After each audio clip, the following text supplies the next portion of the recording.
It is 6 o'clock. I call the City Commission meeting for September 26th to order. Please call the roll. Mayor Hattasol. Here. Commissioner Butler. Here. Commissioner Motta. Here. Commissioner Morse. Present. We have a quorum. All right, please join me in the Pledge of Allegiance. I Pledge allegiance to the flag of the United States of America and to the republic for which it stands, one nation, under God, indivisible, with liberty and justice for all. All right, our one item on the agenda tonight is discussion about the Aggieville Development Back 9 update. Thank you, Mayor, Commissioners. I'm going to go ahead and just introduce TJ with Back 9 Development. He's going to run through some slides. City staff will be able to answer any questions you may have, or the developer himself. So with that, I'll introduce TJ. We can get started. Okay.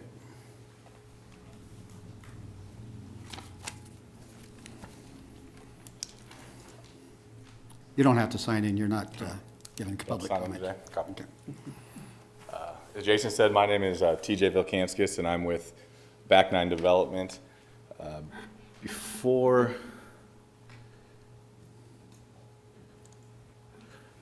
I get going here, I'm going to go through this relatively quickly, but I think it is important to point out, mainly for the community as a whole, because there's been a lot of discussion I've been reading over the last week or so. Personally, I moved to Manhattan in 1982. I grew up in Manhattan. I went to Manhattan High School. I went to Kansas State University. I took a job in Kansas City for a couple of years and chose to come back to Manhattan because it's my hometown. Okay, stay in front of one microphone. Okay, there we go. And so I just think that's important to point out because we started Back 9 Development out of my house. We operated it from there for about 6 years. So we are the definition of a very small, locally owned business, and we are familiar with many of the challenges that face other businesses here. The why do we do these projects is because we believe in this community, and I believe in my hometown, and I think that it is ready for something like this. So I just wanted to put that out there on the public record before I get going into this, and we'll move forward here. This is just kind of a recap. This is the original Midtown building, which was approved here. I think it is very important to state that there's nothing about this original agreement with the city that we are requesting to be changed at this point in time. You know, some of the requirements are we have to spend more than $40 million on the building, and we are planning to do that. We anticipate it generating over $10 million for the TIF through 2038 when the TIF expires. And we think, you know, we don't know what those funds will be used for other than they'll be used in Aggieville, but we would anticipate them being used to help pay for the existing parking garage. We would anticipate that being used to pay for some of the utilities and the roadways and some of those other upgrades. So we're really excited about that. The only thing that's probably changed, I guess, since the last time I was here is more internally related to the building. We are going to change the upper floor to residential and reduce the office space exposure. We just chose to do that because the foundation is going to open their building and they're going to have a lot of office space, and it just seemed like the smart business thing to do. With the 60,000 square feet of office space and 26,000 square feet of retail, we still anticipate it bringing about 400 plus jobs to the district that are there from 8 to 5 and longer as far as the retail is concerned. So we still think this is a fantastic project and we're very excited about it. Honestly, if we had to do it over again, we would have pushed forward both sides of the streets at the same time originally instead of phasing it. My request today is going to help us introduce additional parking to the district that can better help accommodate the new jobs that we're bringing to the district. And so that's the reason that I say that. So what we're looking at here on the screen is the east side of 12th Street, just north of Laramie, extending all the way over to 11th Street. What we are proposing is a 108 room hotel with a 500 plus car parking garage that's attached to it that will have public access. The hotel itself is going to be a 5-story hotel. We have a franchise agreement with Hilton in place. It will be a Hampton by Hilton flag. We reached out to a number of different flags through our hotel management company that we're using, which is Lodging One out of Kansas City. They're familiar with the Manhattan area. They do own the Varney's building, and so they know the Aggieville district pretty well. But there were numerous flags that wanted to be here. If you look at the data on the 5 or 6 newest hotels in Manhattan, they're performing extremely well. And there were numerous opportunities for us to bring various flags to this market. The reason we chose to go with Hampton by Hilton is because we know this community supported it previously, and they did not require us to put in a restaurant. It was one of the very few hotel flags that did not make us put in a restaurant. We did not want a restaurant in the hotel to compete with many of the other existing fantastic dining options that are already down in the Aggieville district. We wanted to help enhance that by bringing 108 rooms and the garage there. So our proposal is to make available roughly half of the parking spots. You know, the 500 is approximate. We are still completing design. So our proposal is to make about half of those available to the public, and then half of those are reserved for the hotel and for the mixed-use building that was the phase 1 that was already agreed upon. As we get going on the construction timeframe, our hope is to get going by the middle of 2024 on construction again. And according to BHS, who is still on board as the contractor, it's probably looking like 22 to 24 months to complete the construction. The Hilton franchise agreement states that construction needs to begin no later than October of 2024, so we do have that timeline that we'll have to get going by. I'm not going to talk in great detail about this slide, and the reason being is while this is planned to go on concurrently with our 2 buildings and while construction is ongoing to minimize the impact in the district, this is a public process, and the design of the street has nothing to do with either of our projects. We are just a member of the general public, and we can weigh in on how the design works and what is being done there. Our only requirement in our original development agreement was that we finish construction on the improvements to 12th Street at the same time we finish our buildings, so we don't finish the buildings and then we start on the streetscape. But please, you know, disregard a lot of the details in this streetscape, because that is not something that has been finalized to my knowledge at this time. And Jason can probably speak in more detail about that. But I don't want this to be considered part of our project or part of our request at this point in time. The one thing on the original building that we wanted to bring up for discussion is a potential 1-year extension. By the time we get going again, it will have been paused for roughly a year. And so trying to be proactive, we thought we would at least, since this is a work session, at least bring this up for discussion at this point in time. A 1-year extension on our 30 months that we were required to complete the original building by. And as I said earlier, the original building is still going to meet all the requirements outside of that, which will include over 9,000 square feet of public space and a minimum investment of $40 million. By the time it's all said and done, we will have over $60 million into that building when you start including leasehold improvements. And we're excited for the amount of property tax revenue that we're going to generate for the TIF with that. And in summary, you know, the hotel we estimate to be somewhere in the $20 to $25 million range. The parking garage in the $15 to $20 million range. I believe the one that's open now was somewhere around $15 million is what the city spent on that. And once again, it's split evenly between reserved spaces and public spaces. We did choose to put the garage on the far east corner, or I guess it'd be the northwest corner of 11th and Laramie.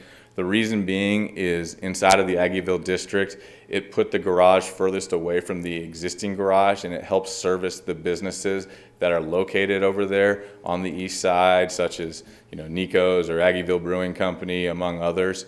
You know, that just gets people closer to their doors, and we thought that that was the best location for it. I think it's important to point out that the Aggieville Vision Plan does reference more than one garage in that district, and so we are trying to help facilitate that. Our request is a TIF reimbursement, or it's a performance-based incentive as far as my opinion goes. So we will only get reimbursed from the TIF if we build the building and it's successful and people use it, and it generates revenue from property tax, sales tax, and transient guest tax. Those are the three components on that portion of the project only. The sales tax and the transient guest tax we are requesting from the original building 2, which is on the west side of 12th Street. That was not a part of the original development agreement. So while we're requesting it, that does not change any of the terms of the original development agreement. The other item that we are requesting is to use city IRBs for sales tax exemption on construction materials. And as I mentioned earlier, we are here to discuss the 12-month extension of completion on the original development agreement. The garage does sit inside of an opportunity zone, and so it will be important that Midtown Land Company, which is an affiliate of ours, remains in ownership of it. There will be some sort of management agreement between the City of Manhattan and us to move it forward. I can't speak specifically on how exactly that would work, but that would be what I would anticipate. So, you know, what did the city and the residents get? We're going to fund upfront the 500 stall parking garage. We're going to work to build concurrently so we minimize the exposure. The Aggieville Business District, as I have learned as a member of the board over there, you know, they have been through a lot over the last few years with construction. It's challenging. Construction is challenging for all of them, and I'm very sympathetic to that. What we want to do is try to minimize construction exposure. We've had talks with BHS and with the city on ways that we keep roadways open and those sorts of things, so we try to minimize that impact. Obviously, the city then gets 250 stalls with the management approach to be negotiated. We anticipate spending, you know, right around $100 million on both sides of the street here. That's privately funded. The percentage of incentive that we're asking for a project this size is very small in scale to many others. The city is going to still benefit from the property tax TIF on the original mixed-use building for the life of the TIF. And as I mentioned earlier, we would hope and anticipate that being in excess of $10 million. So that is a really nice benefit of that original project. And, you know, we really do need to see something from the TIF move forward for us to restart the project. So that's kind of where we sit there. I will say, kind of to conclude, you know, I once again want to reiterate, we are the definition of a small locally owned business. You know, it's businesses like us that are dependent on growth in our community, you know, to remain relevant. So the project as a whole, we are going to see an investment of, you know, $100 million. It's going to generate 400 plus jobs. It's going to generate 108 hotel rooms, 500 parking spots. All of that is going to be in Aggieville, in that backyard. And it's really going to help that district and bring some growth to that district. And all of the small businesses there, I feel, sorry, I'm getting out of the microphone again. I feel strongly that it is going to benefit all of them. You know, the incentive that we are requesting is a performance-based incentive. So if we don't perform, the city is not risking anything. They are not giving us a tax abatement. They are not doing anything. It's if we generate revenue for the TIF, then we benefit from it. If we do not see any benefit from it. You know, and then finally, I guess we believe that hotel is the highest and best use of that space, and the parking garage was already previously mentioned in the Aggieville Vision Plan, and so we just feel those are really good fits for that area. And you know, I'm happy to answer any questions that any of you may have. All right, commissioners, anything in particular right away here? On the parking garage, you said you'll retain ownership, but the TIF money will help pay the bonds on it. Yeah, that's a really good point. So the TIF money can only be used for public infrastructure, and so our request can only go back into the garage. It cannot go into the hotel piece. So our request is for the garage only because that is considered public infrastructure. And so through some sort of management agreement that would be in place, the public would have, 250 or half of the parking stalls, because we think that'll be close to what the TIF would generate as far as the cost of the garage goes. If you start assigning a cost of money, it's less than that, but that's how we came up with that number. Just to clarify, Mayor, we would not issue bonds. Okay. They would be privately debt financed by the developer. The IRBs most likely. Well, the IRBs are just a mechanism like we did at Genesis. You issue IRBs, they don't have to pay sales tax on their construction materials.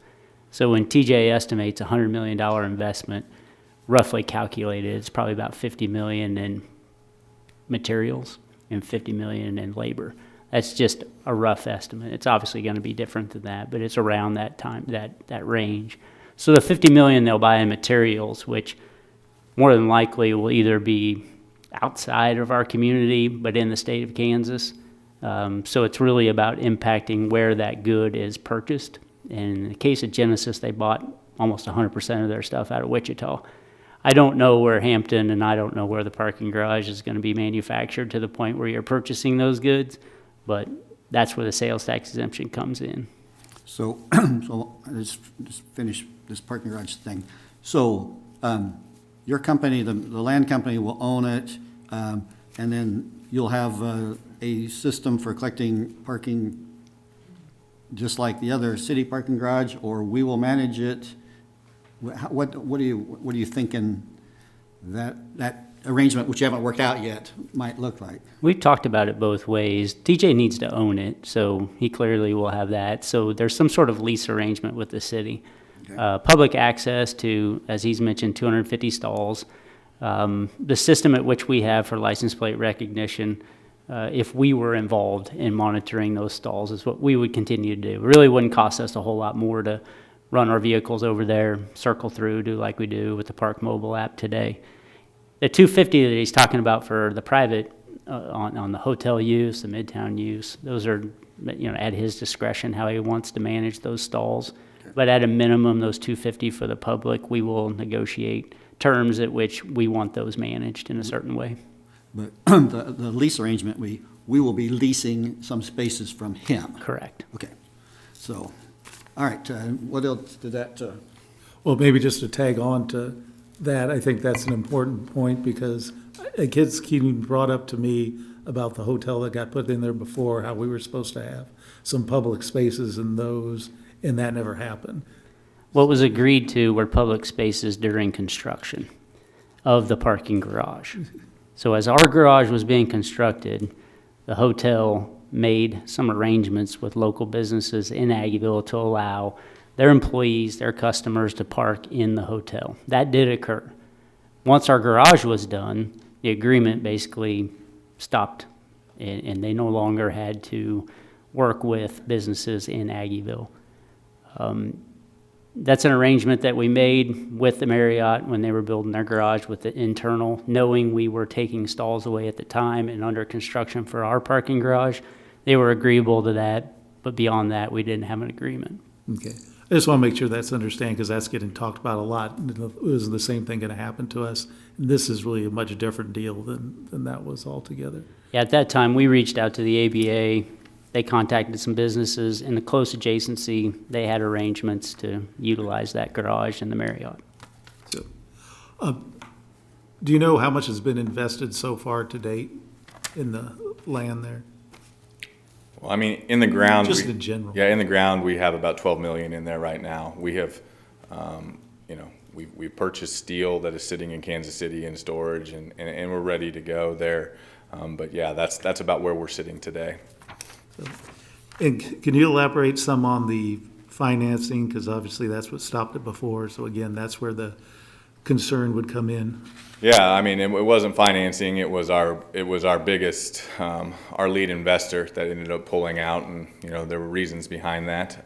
But we have a number of other investors that we are working with, and this piece of it, getting this tied up, is a major part of them actually committing the funds. So that's kind of why we're here today and getting this process started before we move forward with construction.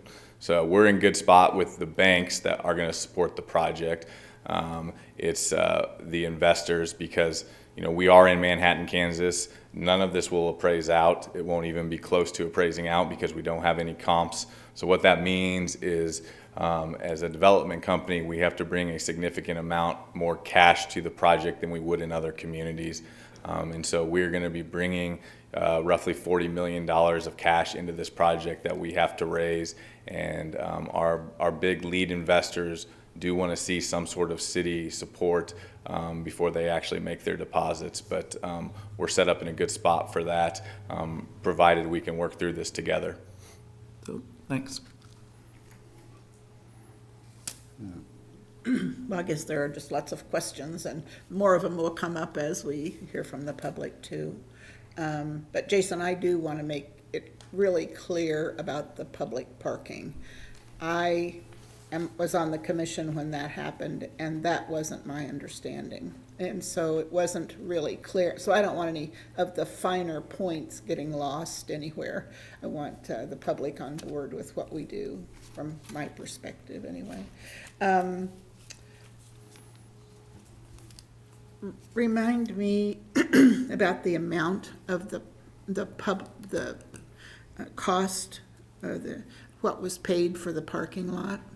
Was it $1 million? Was it 800,000? What was it? Or was it $1? What was it? Are you talking about the Midtown lot? Yes. For the courtyard. The Midtown lot had an agreement put in place where we would transfer that land in exchange for a $40+ million investment and $750 to $1 million annual revenue generation for the TIF. If they didn't develop the property, I believe the value was $2.3 million that TJ would have to buy that from the city. Okay. So we would be amending the TIF that is in existence. And what would be the boundaries of the TIF? Just these two properties? The boundary would not change. What is it? The TIF plan actually changes. Okay. The TIF plan identifies what you can spend TIF revenue on. Currently, the plan identifies all the public improvements associated with our streets, sidewalks, our lighting, alleys, parking garage south of Rally House, water, sewer, storm, all the utilities as part of these projects. It envisioned another parking garage in Aggieville. We just didn't know where. So when we even adopted the plan, we acknowledged this could get amended in the future in the event a second or third garage materializes. We do have another parking lot just east of Hunam that could also be part of a future redevelopment project. In the event that happens, we would also come back for a TIF amendment to look at the plan on how you're going to use additional revenues. So we were set up for a TIF plan amendment once, if not twice, in order to accomplish this public infrastructure addition that is now a potential with Back 9 development. And what are the actual boundaries of the TIF? Is it the Goes all the way over to 10th Street right? on the east, Bluemont on the north, 14th Street on the west, So it's the main and Fremont on the south. Fremont on the south, okay. Yep. All right, thank you. Yep. And when does the TIF, how long is it? When does it expire, if that's the right word? It is the right word. 20-year? 2038, 2038? correct. And if we renew it, will it still be 2038? It'll stay 2038 through the life. The Okay. TIF plan can be amended. It does not change Okay. at 2038 date. So far, we don't have an estimate of the revenue from the different sources. Is that something you can get to us? Yes. The sales tax, the property tax, the TGT, the sales tax exemption for construction, and the, even I'm interested in the state of Kansas sales tax exemption. Is there anything else I ought to be, is that all of it? Those are the Is key there elements more? of what he's requested Yeah. and what we can put numbers to Okay, based on estimates and comps that we do have. okay. You know, we look at the $15 million we put in the garage south of Riley House, and Riley County appraiser, I believe, the last time I checked, it was around $11 million. It's just difficult to know what the appraiser is going to do with property down here. I'll give you another example. The Marriott's $15.8 million, and the Candlewood and the Holiday Inn Express down on the south end are $3.8 million. So we have hotels that range greatly in value. The Bluemont Hotel is right around $8 million. And these are values that the Riley County Appraiser's Office puts on these properties. The city doesn't have anything to do with it. All we do is look at the values, and then we can convert it back down to a mill levy, and I can tell you what the property taxes are for the house or for the hotel, but we can't necessarily project what they're going to be. So the appraiser, and we can meet and talk with them about a 108-room hotel with a 500-stall parking garage, but it's going to be more than likely between the $15 million the Marriott has and the $7.88 million Bluemont has in value. So we can give you a range of potential revenue streams that are going to come in through 2038, and we can show how much of that can go back towards the project that Back Nine's proposing. Sales tax and transient guest tax are different. Today, we are not collecting those revenues as part of the TIF. What they're suggesting is collecting those as part of the TIF to be part of the overarching financial structure. Right now, we're just collecting property tax TIF in Aggieville, and these are just incremental revenues generated beyond what was established in 2018. So just for an example, Handy Corner right now is about 2.7 million. That 2.7 million will still be part of the base that'll go to the city and the county and the school district. It's only once that growth occurs on that, in that property tax and that property valuation, that we actually get to see incremental property tax revenue. So when TJ makes a comment, he's generating the revenue, he's 100% accurate. Revenue that was generated in 2018 still goes to all the entities. It's the new revenue from new development in Aggieville that we get to capture for a 20-year period to help pay for public infrastructure.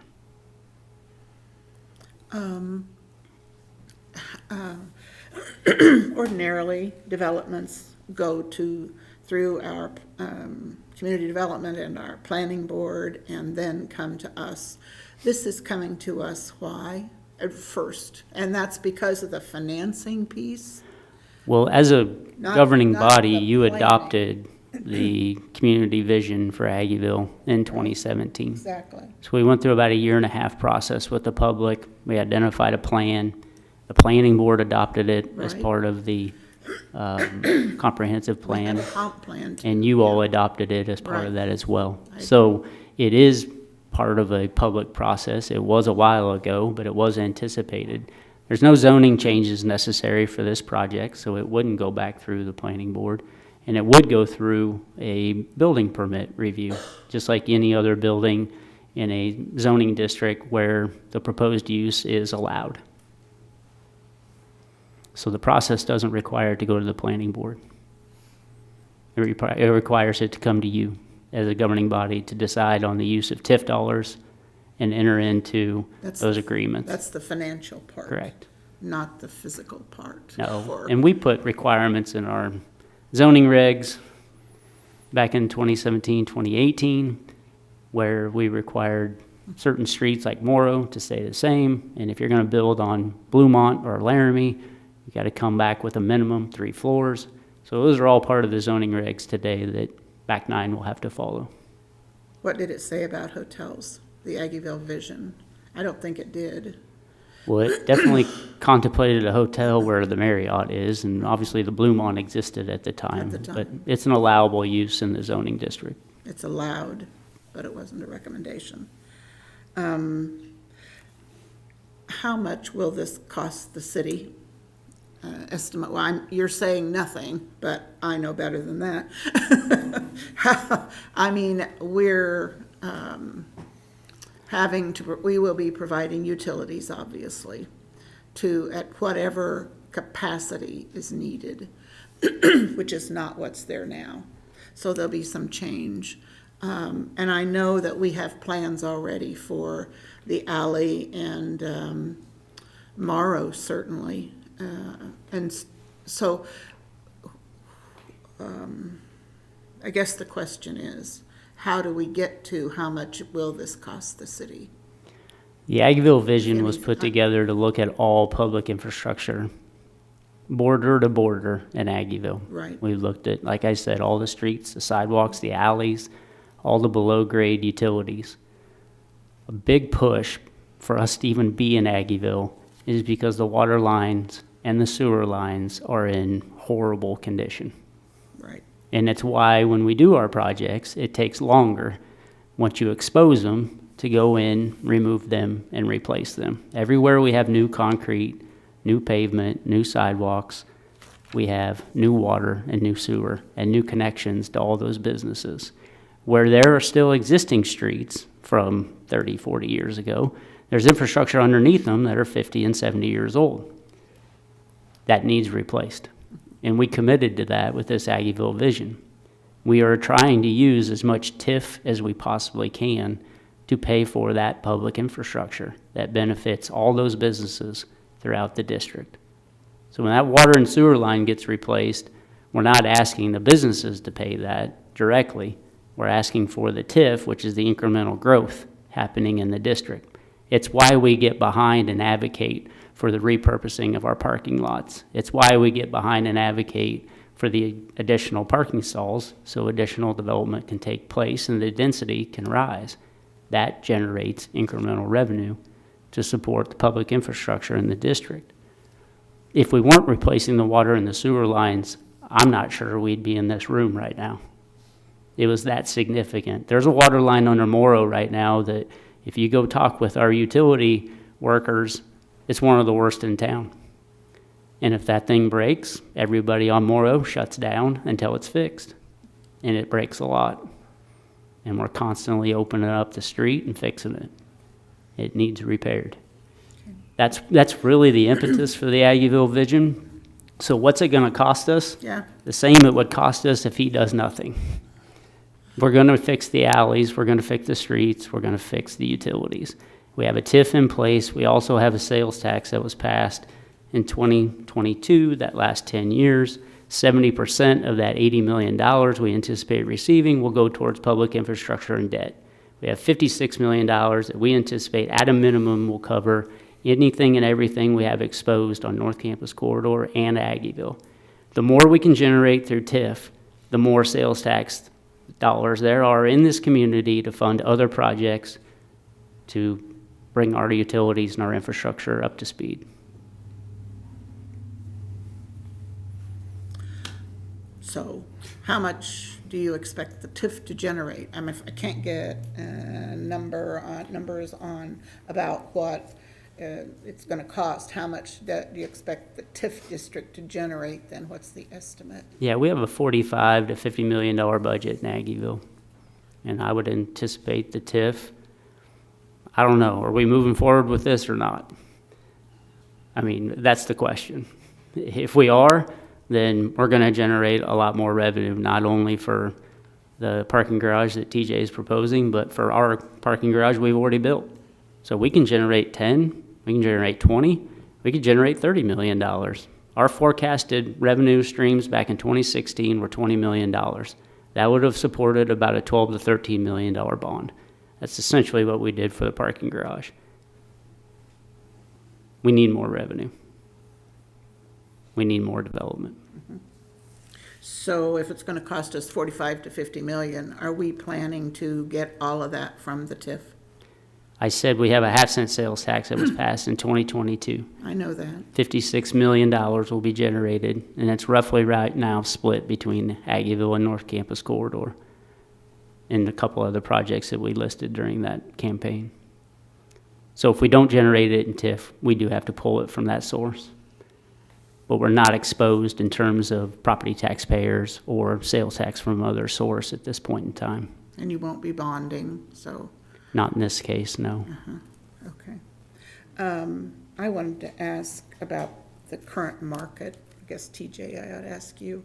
The Wall Street Journal, I read it regularly, and there are issues all over the country with office space, and some communities are seeing empty buildings, and because the businesses are constricting due to fewer employees and more remote working or whatever. What's the situation in Manhattan from your perspective about office space? I know you're planning to build it, but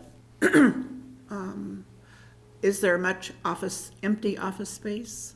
Is it very competitive? What is the situation? Yeah, I think office space as a whole is kind of a competitive market. I think that what companies right now, based on our conversations, we have an entire brokerage team in my office that is in talks with all of these businesses, and based on their conversations, people are enticed by this building because they look at it as a recruiting tool with K-State students. It's a similar reason for the Foundations building, I'm sure, on the edge. But our goal is to get new companies to Manhattan, put them in a building, a Class A office building that is full of amenities that young graduating students would like to see and maybe think, hey, that's a pretty cool company, we want to come work there. That's the market for this building. We also feel that the revitalization of Aggieville is going to be a strong pull as people start to see new things going on there. There's going to be a lot of interest from companies to be in the space. We aren't ignorant to the fact that office space is a tough market. We did reduce the office space by a little bit around 20,000 square feet from our original plan to make sure we don't have that exposure. But we do still have a number of interested companies that would like to be in this space, and we're confident enough to push this forward. Basically believing in the future of Manhattan. We have a lot of different industry here that maybe other parts of the country don't have, headed up by Ag Tech, and you have Fort Riley and K-State and some other poles and drivers here. I'm anxious to be able to announce some things publicly. At this point in time, I cannot, but there is a reason why we're putting office space here. And the number one reason has always been, what do we need in Manhattan? We need more jobs. We need more people. What do we need in Aggieville? What do the small businesses in Aggieville need? They need more jobs. They need more people there during the day. The nightlife that used to happen back when I was in school at K-State, when we didn't have cell phones and we didn't have social media, and if we wanted to figure out anything, we actually had to go out and see people. It's a little different than what we're seeing in today's world. So we want to bring more people to the district, and this is just kind of our way of being able to do that. I am very excited for the growth and the future of Manhattan. We do business in other communities too, but this is my hometown, and I want to see it survive, and I want to see it thrive, and I am really excited for this opportunity. Okay. I wanted to ask about the 4 floors of business and retail that you're planning. I would imagine retail on first floor of some kind, doesn't have to be, but what are your plans? Yeah, so I'll work my way from top to bottom. The top floor is designed now to be residential. There will be 6 to 8 apartments in there. They will be large and higher end units. We have 2 of them spoken for already. Floors 3 and 4 will be exclusively office space. Floor 2 will be a combo of retail and office. The retail is what fronts, I'll call it the deck patio area, which is roughly 9,000 square feet. It's kind of hard to see in this illustration. Up in here where I'm circling with the mouse, that's open to the public. The retail is designed on that second floor to service that area. And then, as you said, the ground floor will be retail. And there is still parking that you cannot see that's inside the building on the ground floor. But that's an open space there, right? Yeah, this space right here, it's Yeah. open from the top of the first floor up into the ceiling there. Right. I know it's kind of, I should have brought a better image here. Open air. Open air, correct. All right, okay, parking, all right.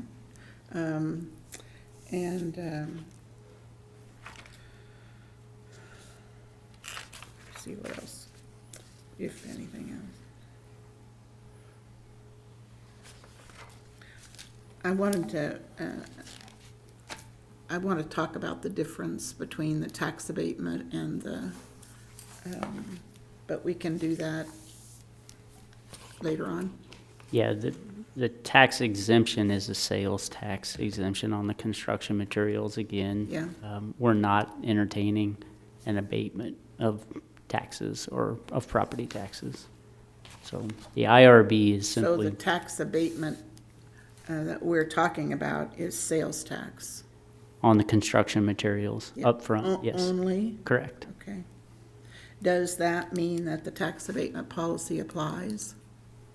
That tax abatement policy wasn't written anticipating Sales? sales. Okay. The issuance of IRBs includes a sales tax exemption if the commission's willing to entertain that request.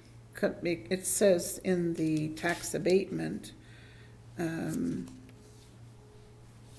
policy that basically it prevails over the IRB if the applicant is requesting both of them. So don't interpret it that way, because the sales tax is not included, as it was not intended as part of our tax abatement policy. Just the Okay. term tax abatement is the insinuation you don't have to pay property taxes.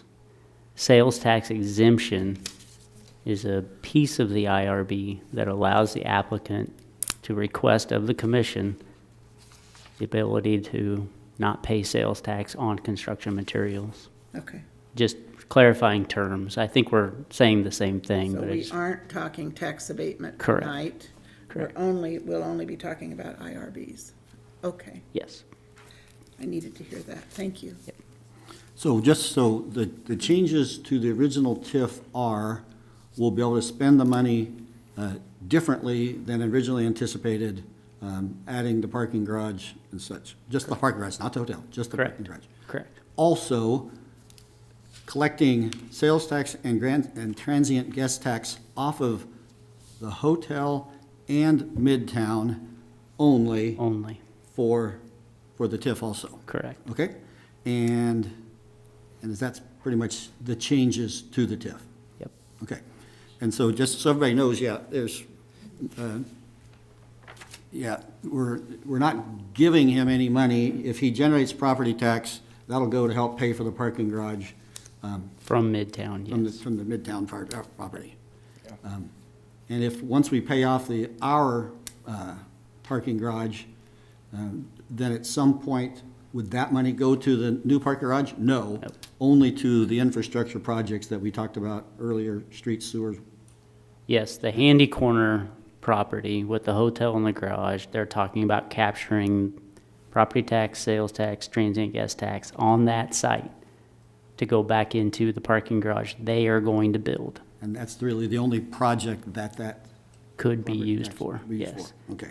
The Midtown project, the property taxes will go to our parking garage south of Rally House. And And then he's proposing to capture the sales tax from Midtown to go to the parking garage he's going to build. there's only, there will be no transient guest tax out of Midtown because that's, There hypothetically could be if he Airbnbs one of those things, those apartments at the top, and he'd probably capture that and put it in as well. for $1,000 a night, Exactly. maybe. And such, so. I- You guys got any other questions right away? Mr. Mayor, I think, I do want to point something out, like, the TIF is going to pay for a portion of the garage that we are fronting the entire upfront cost. The city, in turn, is getting back 250 stalls that go to the public that the city is generating revenue off. We're not generating revenue off of that half of the garage whatsoever, so we do not have an opportunity to get the revenue back to pay for that portion of the garage, but we are still fronting or funding the whole cost of the garage up front, and I just think that's an important point to make. So the hotel and the tenants at the Midtown are gonna be the ones sort of paying for your half of the garage? Correct. That is our revenue source for our half of the garage, yes. Okay. But the other half of the garage, that's city revenue. That's not our revenue, and that will go to the city. And that will probably be outlined more as we work through some sort of agreement on how that's managed. So the city will get 250 parking spots without having to pay for them, ideally. Thank you. Yes, correct. That is what I was trying to say. You did it better. And we roughly spend about $30,000 a stall on the garage south of Rally House. Yikes. It was $10,000 for the one downtown by the conference center Very true. and such, so. Yep. Well, that's one of the things that, since I've got the history of being around when we did the downtown redevelopment, and we worked with Dial, the developer at the time, we originally had a deal, and then the 2008 recession came along, and everything went to crap. The Warren Theaters pulled out. We couldn't get the Anchor Store, Kohl's, or nobody wanted to come at the time. And so what did we do? We changed the plan to get a Hy-Vee. I think everybody generally likes the Hy-Vee there now. They've been a good partner in the community. And once we got the Hy-Vee, then the rest of the things started falling into place. But it wasn't once, it wasn't twice, it may have been 3 or 4 times that Dial showed up here at our front door going, things have changed, man. We need to tweak the deal because we can't make it work under the things we thought would work 4 to 6 to 12 months ago. And I think we're in that same situation today. Things have kind of changed a little bit, whether it was the Silicon Valley Bank crapping out and going under and whatever other financial things made everybody in the finance markets nervous. But at the end of the day, we're still going to get the parking garage, and whether you not think we need a hotel or not, obviously the Courtyard seems to be doing really well down there. The Bluemont seems to be doing really well. I was at a chiropractic conference a couple weeks ago. They're dying to come to Manhattan and stay at the Bluemont so people can be turned loose into Aggieville on the breaks and stuff. And so I think that will be, the Hampton will be just as much of an attraction to that, if not more, because it's right in the heart of all the action right there. So, any other comments before we turn it loose? I do have one, and it's, have we ever waived the transient guest tax before? We're not waiving Is it. this a precedent? It's not waiving it. We actually, we would capture Capture. it and put it back into an agreed upon Right, transaction with Back 9. okay. We Other- have used transient guest tax to the tune of $90,000 on the south end as our portion of the Star Bond proceeds. So when they allowed us to build the Candlewood, the Holiday Inn Express, they weren't originally anticipated on the south end. Warren Theaters was. So when we changed the plan, the state goes, whoa, whoa, whoa, we want those transient guest tax. So we calculated what 2 hotels would generate on an annual basis, and we send that money to the state. They obviously sent it back, and we use those Star Bonds for a variety of reasons, but that revenue stream comes from the city, but from that's those the 2 only hotels. time. That is the only other I used the example. wrong word, obviously, but it's not, it means that we will not have that revenue for our regular budget and path and how we use the transient guest tax. Correct, through 2038, For so one hotel, for that 80, yes, that 108 rooms, that one hotel. It doesn't impact the other hotel in Aggieville. and all future hotels who will ask for it. Only if they're building public Yeah, infrastructure. it's the unique part of having a TIF in place, and I know TIF is very confusing. There's a lot of revenues moving around. It is confusing. There are people that feel like if they're in a TIF, they're paying extra taxes, and it's just not true. Taxes are going to be taxes regardless. We established a base in 2018. That base still comes into the city, the county, and the school district. Again, it's capturing incremental So when you look at the transient guest tax, it's not like it's coming in today. It'll never hit that fund. It'll be peeled off by the state and sent back to us as a TIF revenue. Right. Thank you. So the only money will be out is money that we aren't currently collecting anyway. Yeah, what he's requesting is all money he'll generate. Right, yeah. We don't have it sitting around. We won't collect it from anybody else but the developer. The city budget won't have a dime less than it does tomorrow if we decide to do this. Not for that parking garage, which I think is a huge advantage, because the TIF plan, actually, the whole redevelopment anticipated us building one, if not two more garages.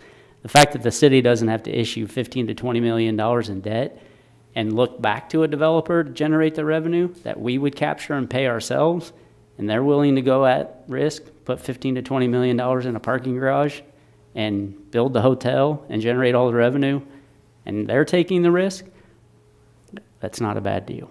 So, all right, so we'll go ahead and open it up to the public. Thanks, TJ. And then I'm sure there's still a lot of misunderstandings out there, so we'll try to, the point of the public comment is you'll have up to 5 minutes to comment on things. We won't, we'll take everything you say under advisement. We won't interact with you necessarily, but we'll try to make a list of questions and concerns and things that aren't being understood very well, and then we'll try to answer them all when we're done, and we'll go from there. So you'll have up to 5, anybody wants to come forward, sign in at the podium and with your name and address or what organization you represent. And then you guys got the clock over there. All right.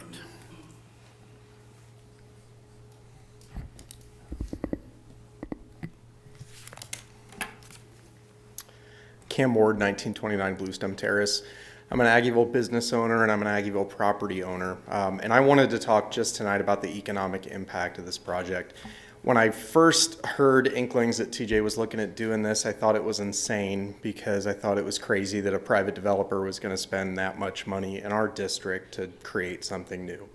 I understand full well the concern about such a large project in the district, but I've seen how everything's gone with the city infrastructure and the slow improvements that have been made and how much better it's been for the district after we've gotten through the headache of construction. But with the economic impact of this district, when I saw the new plan with the hotel, I thought about 108 hotel rooms and their guests visiting the businesses in Aggieville, the businesses that have struggled for years through construction, the hotel guests that are going to go down to Bluestem Bistro and get a coffee, the hotel guests that are going to go get the best sandwich in Manhattan at Rockabilly Deli. And I saw this plan that I at first thought was insane, and then I thought it was a great idea. I saw it get better with the hotel. I understand the frustration with the project being delayed. But after I saw what's happened and how Back 9 has shifted this process to try to make the project better, to provide public parking that the city doesn't have to pay to construct. I mean, I remember all the conversations that happened in this room about how do we pay for this garage and then what are we going to need after that garage, and to have 250 spaces that are going to be available to our customers in the district. I really just think that it's hard to put into numbers what the economic impact of this is going to be. Retail businesses all across the country and in Manhattan have been really struggling. You know, online business is huge right now. And so we've seen a big challenge for brick and mortar businesses.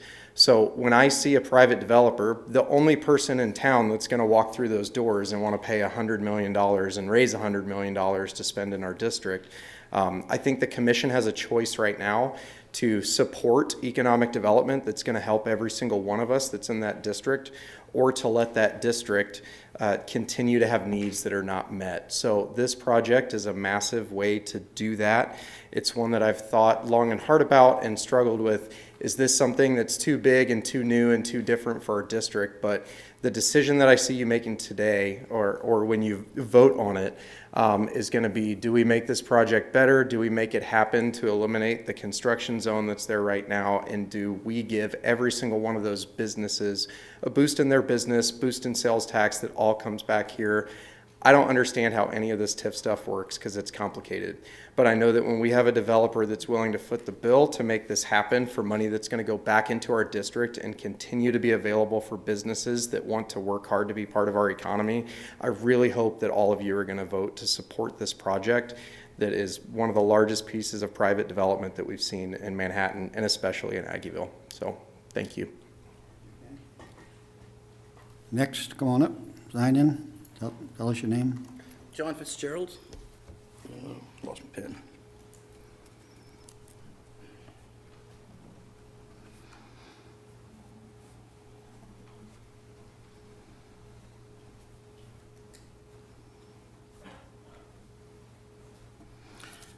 Alrighty, I've got quite a bit to say about this, but apparently I only have 5 minutes. TJ said that this would benefit businesses in Aggieville, but I'm right in the middle of that hotel. My business is at 1116 Laramie Street. I have 6 years left on my lease. I don't see how this is going to play out. Green Tea Sushi right in front of me has 3 years left on their lease. We're supposed to start construction no later than, I think he said, October of next year. Last May, I got a call from Rob. He said, hey, I sold the plaza. Don't worry. I'm pretty sure the new owner is high on tenant retention. First week of July, we all got a certified letter saying we're not going to renew anyone's leases. Mine was special. It said, I will not honor your extensions because I will have 2 3-year extensions. Well, that's pretty damn brazen. How are you going to not honor a lease? It's a legal binding contract. I'm asking the commissioners to vote no on this until there's an agreement between myself and TJ and Green Tea Sushi and TJ. It's expensive to open a new shop. I had a build-out quote for $240,000. I don't think that should come out of my pocket. A new kitchen, $500,000. I don't think we should take that out of Green Tea's owner's pocket either. So yeah, it does a lot of good for Aggieville, but not for me. I mean, we say we love the military around here. I'm a disabled veteran doing my best to make it in this world. And this could have a major impact on me. Thanks. Thank you, John. Who's next? Anybody?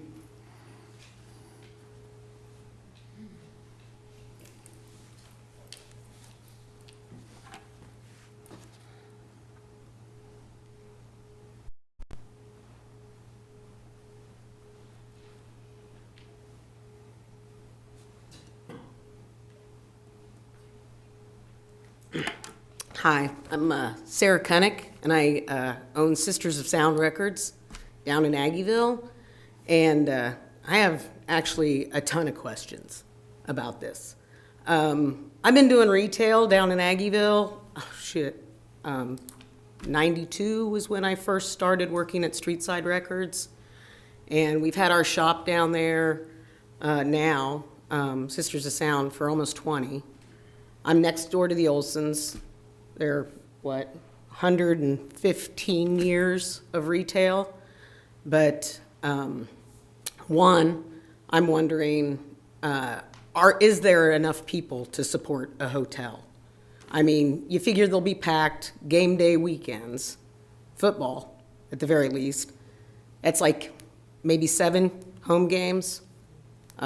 Throw in graduation, you got 8. So maybe that many weekends. That's just fall.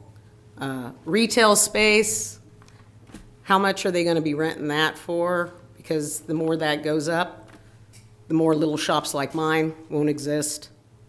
I mean, that's evident with Dusty Bookshelf. I don't think there's enough people coming into town to support another hotel, but maybe you guys see it different. I don't know where he's getting the numbers from. Property taxes are going up. Rent is going up. We're about ready to lose Dusty Bookshelf because of all of this. I mean, I would love to see, like my friend Johanna said, like the top of this space, the workspace, be like green space. Like that would be amazing. That would actually give something a little bit back. I mean, because the pictures, while they're lovely and everything, I don't see it the way they do when I look from the library liquor store over to those spaces. I don't see how you're going to cram that over there with the trees and everything. Anyway, I hope you talk with some of the property owners, especially the small property owners, like the Olsons. You know, they've had that building for a long time, and with their property going up, I don't see us hanging in there, you know, for that much longer. And if you end up with like, maybe there are retailers that'll pay the amount they want for, you know, the spaces below. I mean, I know there's a lot of empty retail space below the parking garage you guys put down there. I don't know how much rent is there, but maybe you get an Urban Outfitters, and maybe they'll be down there for a little bit. But once the wind goes a different direction, you know, they're gone. This has all happened in other cities. I mean, this has happened in Minneapolis, Minnesota. A friend of mine was just telling me that this stuff was happening in Minneapolis, Minnesota. You know, the uptown area used to be the hip place. And then all of a sudden, all this stuff started happening. And all the quaint little shops had to move out. And then they had places like Urban Outfitters and all these other big box stores moving in. Well, those have all gone now, and now it's like a ghost town. And you can look that up. Thanks. Okay. All right, anybody else? Dennis?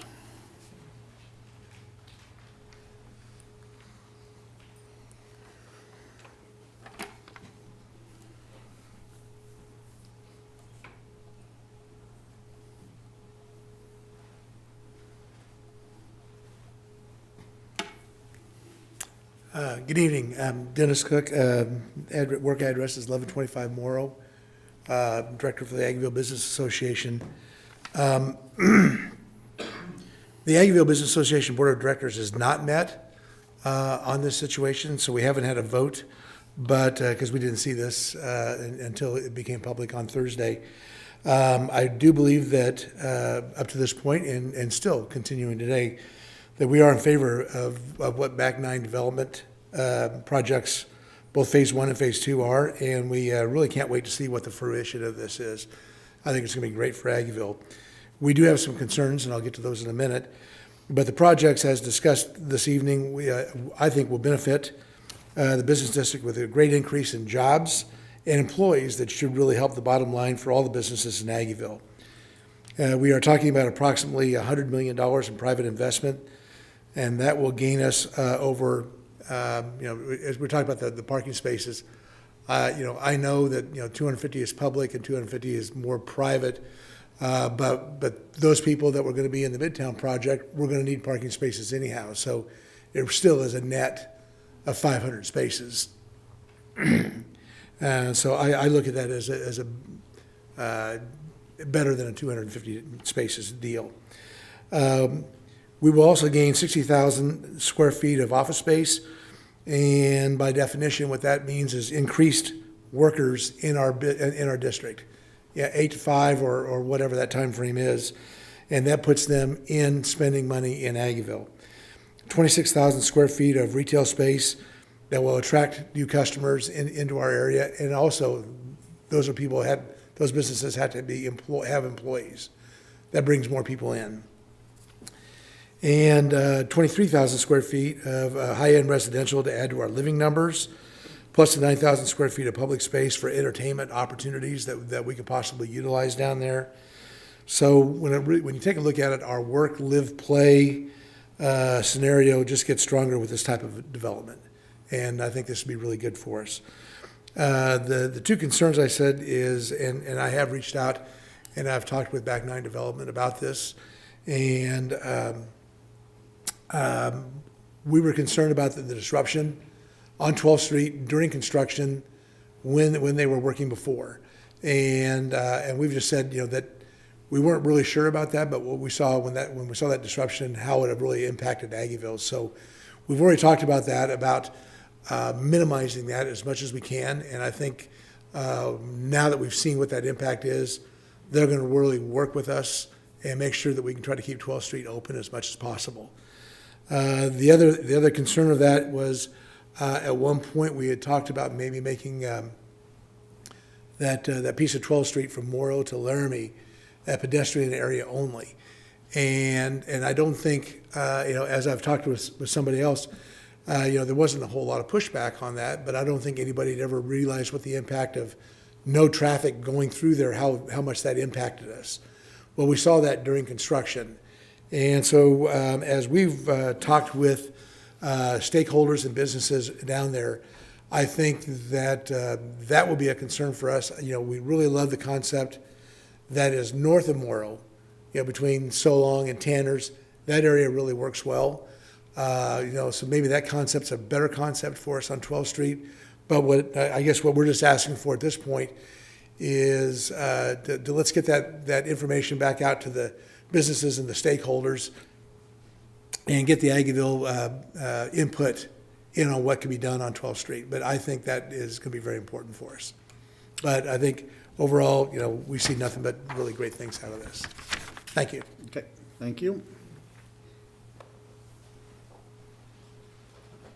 It's a race.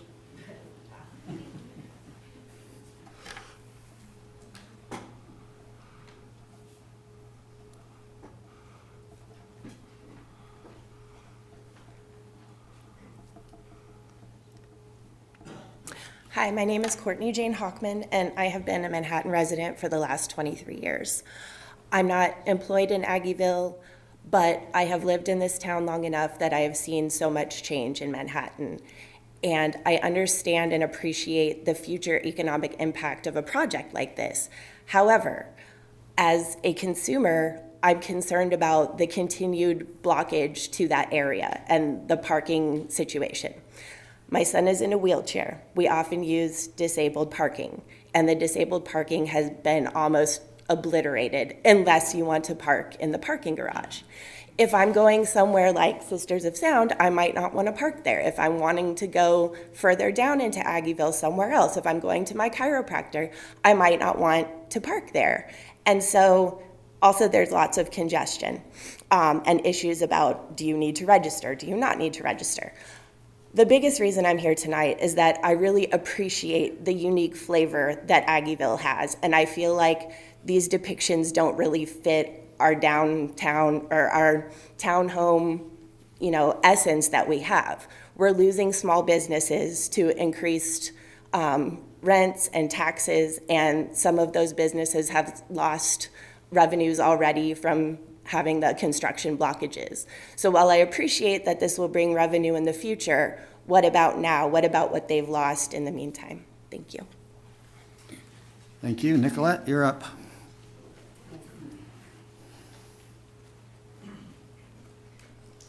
My name's Nicolette Unruh. I'm at 1101 Morrow Street in Manhattan.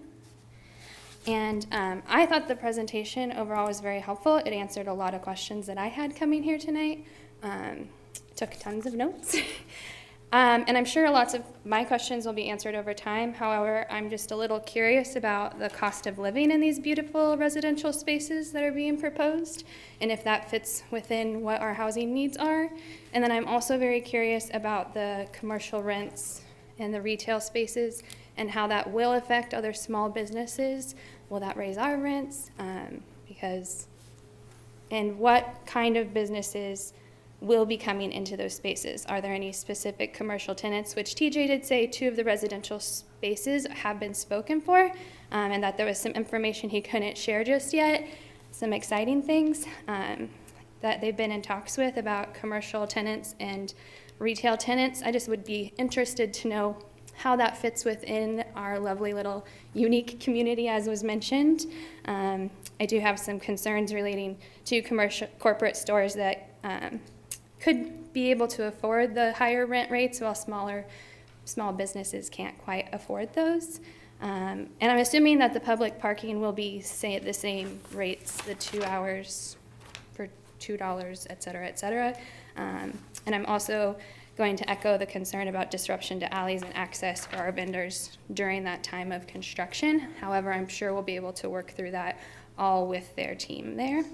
And then my last concern that I would like to just learn a little bit more about is the 400 plus jobs that are going to be generated. What's the estimated salary base for those jobs that will be generated? And will they be jobs that are going to actually have people who can pay to afford to live and eat and drink in Manhattan, Kansas? I think that covers it, and I'm sure that TJ has lots of those answers, and maybe you guys can get those answers as well. Thank you for your time. All right, thank you. Whoop, was it too slow? Okay.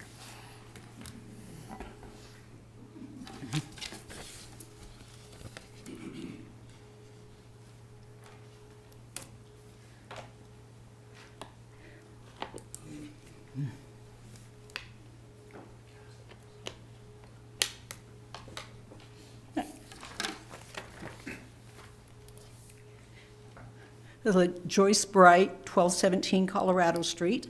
And using this, I have good days and bad days. I'm having some issues right now. One thing that jumped out at me when I looked at the plans is that the lack of disabled, harking back to what the other lady said, there's lack of disabled parking.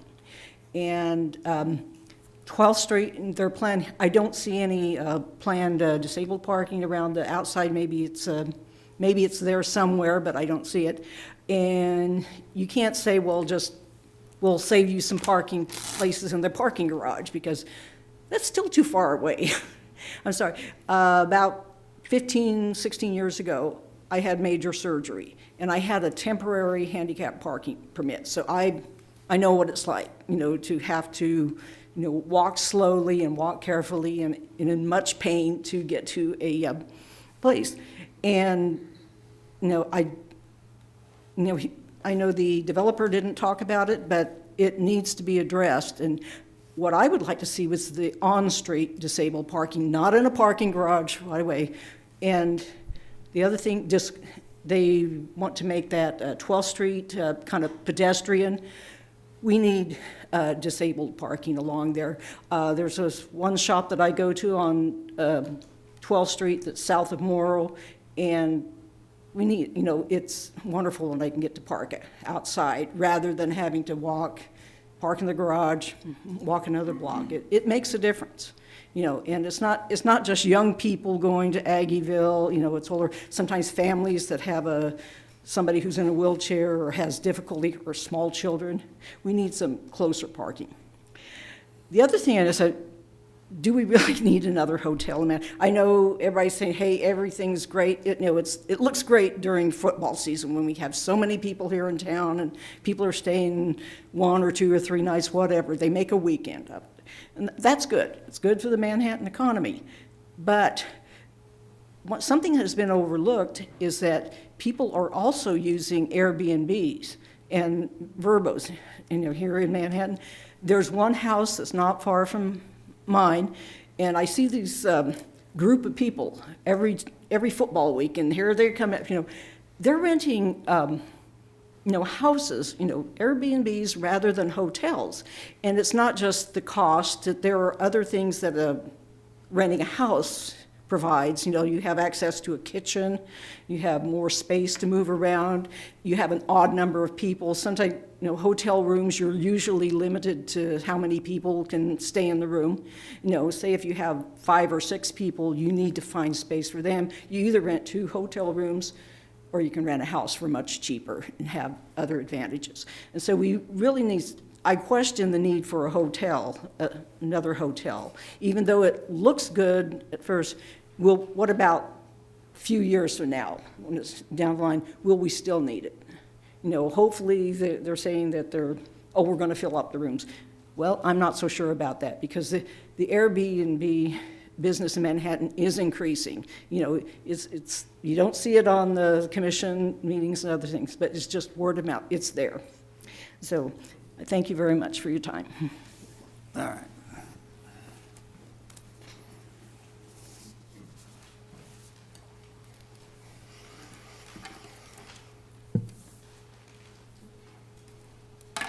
That pen doesn't work.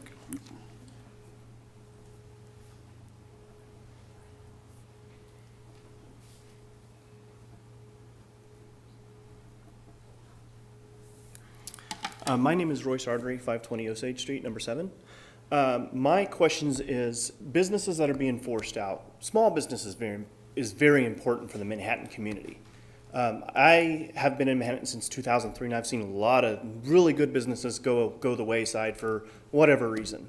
My question is there any way we can protect the small businesses where if they're being forced out of their current building, that they get the same rent in a new building for the remainder of their lease, or some other accommodation, some funding to help them out? So if they are forced to relocate, they can stay in business and be able to provide the services to the community. So I didn't know exactly how we can do that, but I was wanting to know if that would be a possibility, that the city could help those businesses or the developers or something like that. Small business needs to be protected. It's very important. And I help manage a small business here in town, and it's been an up and down ride, but we are surviving. That's pretty much all I have to say. Sorry, I'm a little nervous. I've never done this before, so thank you very much. All right, you did fine. All right.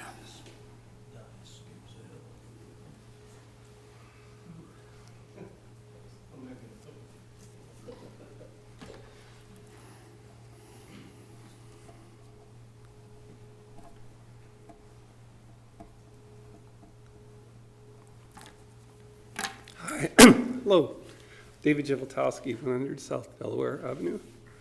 I've lived here a long time, watched the redevelopment efforts over the years, and I think one of the things I just want to ask, like 3 questions. The first well, maybe just frame it as, I'd like to see things be more transparent, and I think Mark pointed out, this is going to change. This world's dynamic. Every time we do this, the plans, the old idea of planning, by the way, is too slow. We know that, right? So I'd like to see things be really transparent as much as possible as things roll out. The second point is I can't get a handle on what's going on in Manhattan now. And so I think, back if you think about the mall days, there was a commitment to say, we want the mall downtown because we want downtown to stay. We didn't want it out at the airport or wherever. So to me, what hasn't come up tonight is, do we want development in Aggieville? And if we do, we got to treat Aggieville like downtown. We have to say, this office building and hotel need to be built in Aggieville rather than somewhere else. Because I don't think the question is whether it's going to be built or not. The question is where. And I don't hear that being talked about. And then into that is, following this story that I can't get a handle on, is, sounds like the big developer said, hey, Edge, this is going to be this big development. And because of this big development on the North Corridor in the foundation space, we're pulling out. And to me, that's a market message, right? That's the best message we have. I'm sure they know more than we do, and it's very informed about, do I want to invest my money in Aggieville, or do I want to invest my money somewhere else? And they pulled. So I am in Aggieville every day. Love to see it develop. I just want transparency and better understanding. And I think the community needs to know, are we going to get an Ames, Iowa, $200 million development next to the football stadium that leads to Aggieville becoming not developed? Or are we going to invest in Aggieville? And then from what I can't get a handle on is, can Manhattan in 10 years support 3 areas? Can we support downtown Aggieville and whatever this North Corridor is going to be? So it seems to me that's the question I can't get a handle on. So I just like to hear more discussion, because I think the question is not if this is built, it's where in town it happens. And then what can local government do to say, how do we encourage Aggieville, given that it probably, I don't know, my guess is, right, it costs more, maybe, to build in Aggieville than it might cost to build somewhere else. And I don't understand the tax situation either. Is the city going to get tax revenue in the North Corridor like it would get in Aggieville? Is it comparable? I don't know. So those are my 3 questions, and I'd just like to see more transparency. Okay, thank you, David. Anybody else?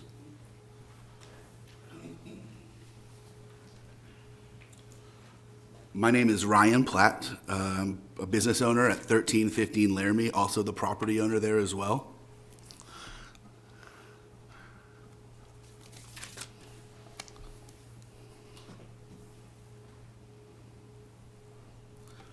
So in March of 2020, the world stopped. We are a venue. We are not a restaurant. We are not a bar. We open our doors 4 or 5 nights a month for large crowds. We were the first who to be asked to close, along with a few others in similar type capacities as ourselves. We obeyed all rules and regulations, and we were able to open 6 days in 2020 after the COVID struck. We saw the light at the end of the tunnel at the end of 2020, but immediately the road in front of our building was closed down for the parking garage. We had no access to our building via road for 16 months. We had to cut a hole in the back of our fence just to get into our parking lot to get to our business. The parking garage opened in April of 2022. At that point, they closed down the road at the end of the parking garage, so there was still no drive-by traffic for us.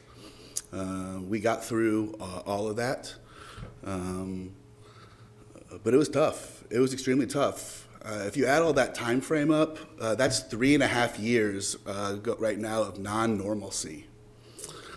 We are conditioning our local residents and our students to not come to Aggieville due to the construction, due to what it may be. The parking garage has caused some concerns to people. I know when they were building that, our building was so dusty, I had to build in a few $100s every week for extra cleaning. My car was completely caked going home and had to be washed every single day. Our residents in Manhattan and people are not going to enjoy that as being coming down to Aggieville. And I guess I'm not disputing this building. I would love to have this building. My biggest concern is extending the deadline by a year. That puts us out a whole nother more than 2.5 years of construction. All it's a 6-year project with COVID, the parking garage, the streets, the new buildings. I'm extremely concerned that when this additional 2.5 years is up, there's going to be lots of money to be generated, but I think many businesses left in Aggieville that are still going to be there. I know a lot of people are barely hanging on. It's been extremely tough, so I would just ask you guys, let's wrap this up. Let's stick to our timelines that we proposed at the beginning. I know there's been some hiccups, but again, that's not all our fault. I'd just like to see us stick to the timelines. Let's get this wrapped up, what we're supposed to be doing, and let's not prolong this any longer than we really need to. Thanks. Mr. Platt, what is your address again? My home address or my business address? Oh, your business. My business address is 1315 Laramie. I own the building and the parking lot directly across the street from the parking garage. Okay, thank you. Thank you. I just lost the Yep. Thank you. thread. The hat. Yep.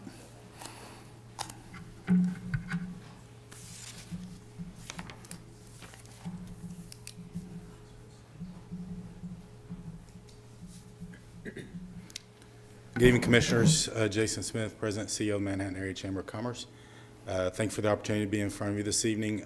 Much like Dennis, our board has not had the opportunity to review the entire proposal, so I'm going to limit my comments to the Aggieville vision and the Midtown project, which we have commented on before. So in 2017, my predecessor was here and testified in favor of the Aggieville visioning on behalf of the Chamber of Commerce for a variety of reasons. Some have been talked about tonight. The infrastructure needed to be replaced, safety of people in the district, and people out eating and having 100-year-old pipes. That can't be good. There was some concern from Kansas State expressed to our leadership at the time that that redevelopment of Aggieville district would be a positive impact on enrollment, and so that was another reason our board chose to support it. Obviously, it came with a big price tag, and when TJ brought the Midtown project, it was interesting for a variety of reasons. Obviously, the jobs that have been talked about, and we need more jobs. We're continuing to see sluggish job growth in the public sector, which we've relied on, and we need more private sector jobs in this community. But the other thing was the amount of revenue that it generated for all the improvements that were planned in Aggieville.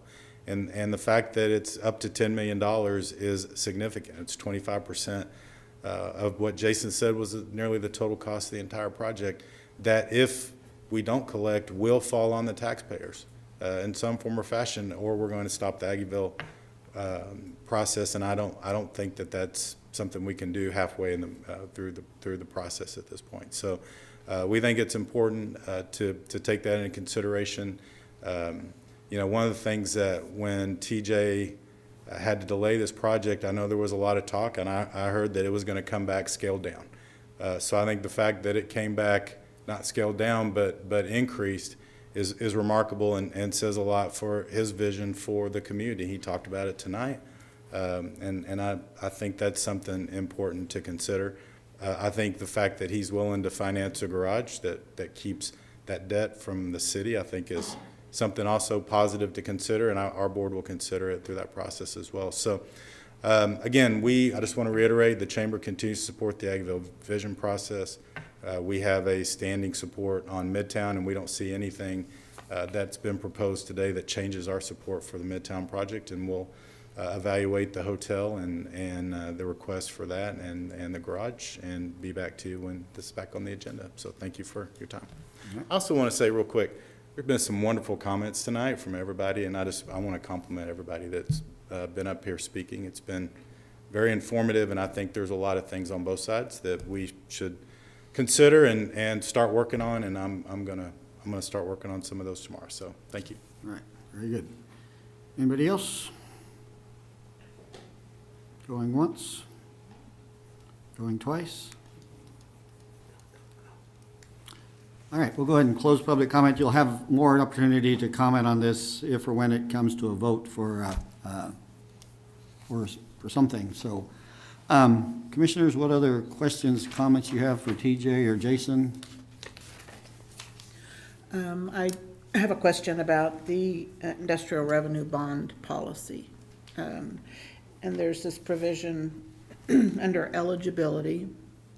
It says, and I'm sure you're going to say that it's the majority of the project, but my question is about the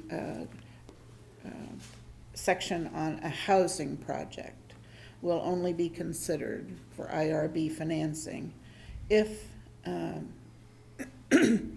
if the project will either set aside a minimum of 1/2 of the units for individuals earning 50% or less of the median area income, or set aside a minimum of 3/4 of the units for individuals earning 60% or less of the median income as defined in the state tax credit guidelines for affordable housing projects. And I know this isn't an affordable housing project, but how is it? The majority of it is not housing. It's 20% or the 5th floor, whatever square foot that is. So that's not, so when we evaluate this proposal for IRBs, what is the interpretation for this?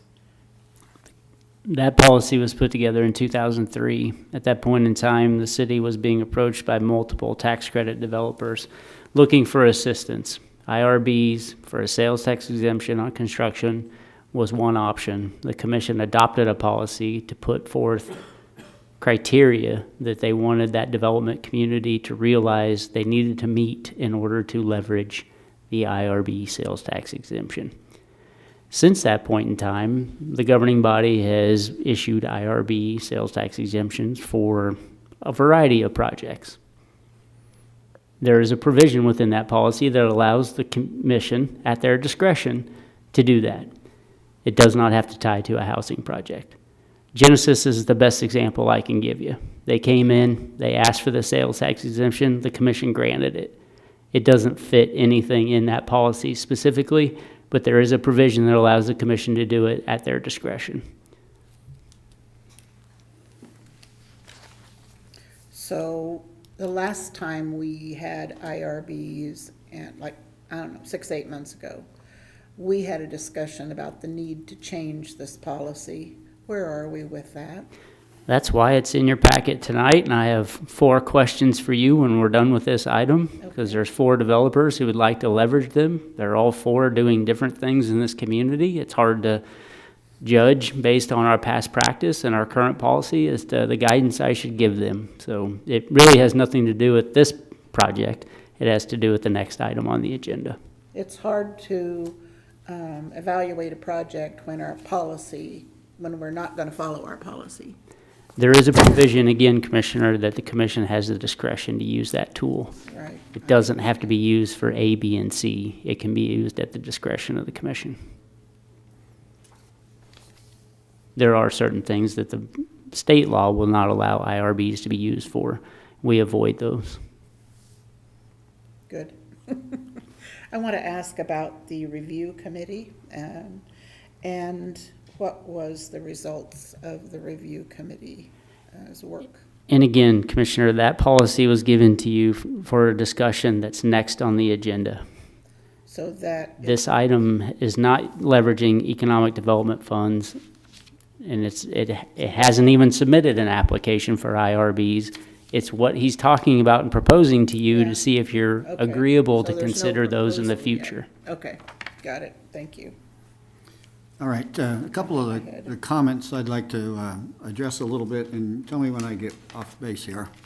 So the whole idea of potentially helping somebody move who's getting displaced, we did that on the south end and the north end because we used eminent domain, condemned the property, and sort of the city was sort of obligated to make it right. And this isn't a city project, and so there's no such obligation on the city's part. Is that correct? That is correct. On the north end and south end redevelopment, the city actively bought 44 properties on the north, 26 on the south. We bought them, so we were responsible to relocate. In this instance, the property owner is approaching the city about a project. We are not buying the property. Yep. We controlled the property in projects, and a little bit of Mr. Dewatowski's question. The economics and the approach in Aggieville has been about public infrastructure. The approach downtown in 2003 through 2013 was about the city driving a project for a specific outcome. That's why we bought all the property. That's why we hired the developer. That's why we issued the bonds. That's why we controlled so much of that project. Here in Aggieville, we're about controlling the public infrastructure. If somebody wants to come along, leverage the tool, we'll allow them. We have never talked in this body about condemning property, buying out businesses, buying private property. But if somebody wants to approach us and do a project, we've been open to that. All right. And when it comes to the question is, do we need more hotels? If you go to any decent-sized town, they're building a new hotel every other month, it seems like. Hayes has got 6 or 8 of them. Salinas got 3 or 4 more in the last couple of years. Abilene's building a new one.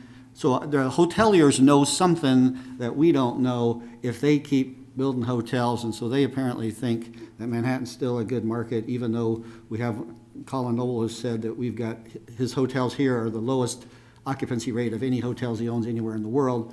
But apparently they still think we need more because people just like to stay in hotels, I guess. So there's somebody knows something that we don't know that makes them think that it's still a good idea. So when it comes to, like, let's just talk about the Dusty Bookshelf. Somebody brought that up. Apparently, the deal, my understanding on that deal is that the owner of the building was approached and said, "Hey, we'll give you 3 times as much rent if you'll let us rent that space." And so, as a landlord, you've got to seriously consider that. There's no reason that, while you can be sentimental as much as you want about a business, the bottom line, if you own a piece of property, you would like to maximize how much you can get for that. And so it would sure be nice if somehow somebody could build some lower end retail space somewhere that was reasonably desirable still, to kind of find something that was a little more affordable. But I just don't think there's anything you can be built nowadays that's considered affordable, and so I don't know how to solve that problem. But that's market economics that the city can't do anything about there. When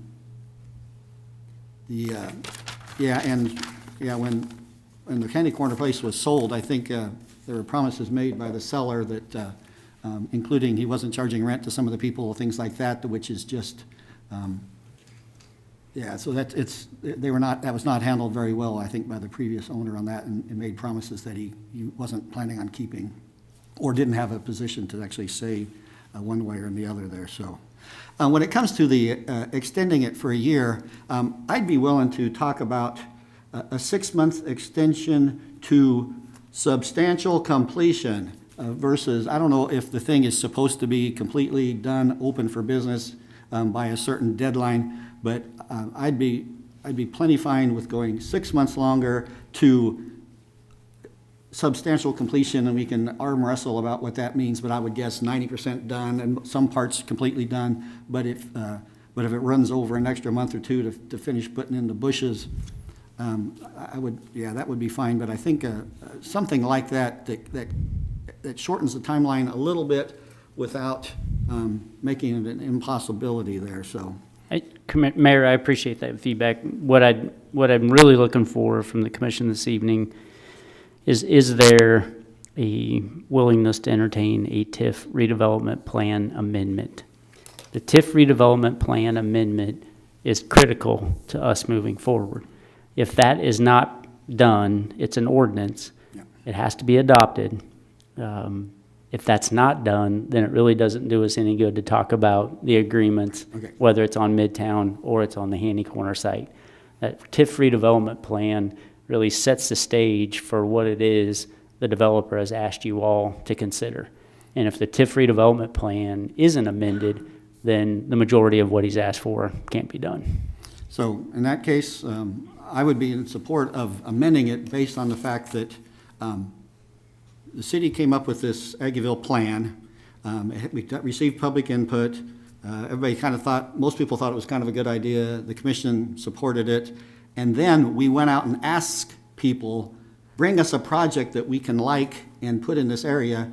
And we had one person, TJ and the gang, who said that, yeah, I think we can put something together with some local partners and do something. So I really, since we asked them to do this, I think we're in kind of a partnership arrangement. And like I said before, things like this change, and they're not asking for money from the city. They're just asking for money that they are going to generate and be going to help pay for the city's part of the parking garage and stuff. So I just think it's not a no-brainer, but it is one of those things where if we want this thing to keep going, because if this thing grinds to a halt, he's got $12 million in the ground and is supposed to pay us $2.3 million.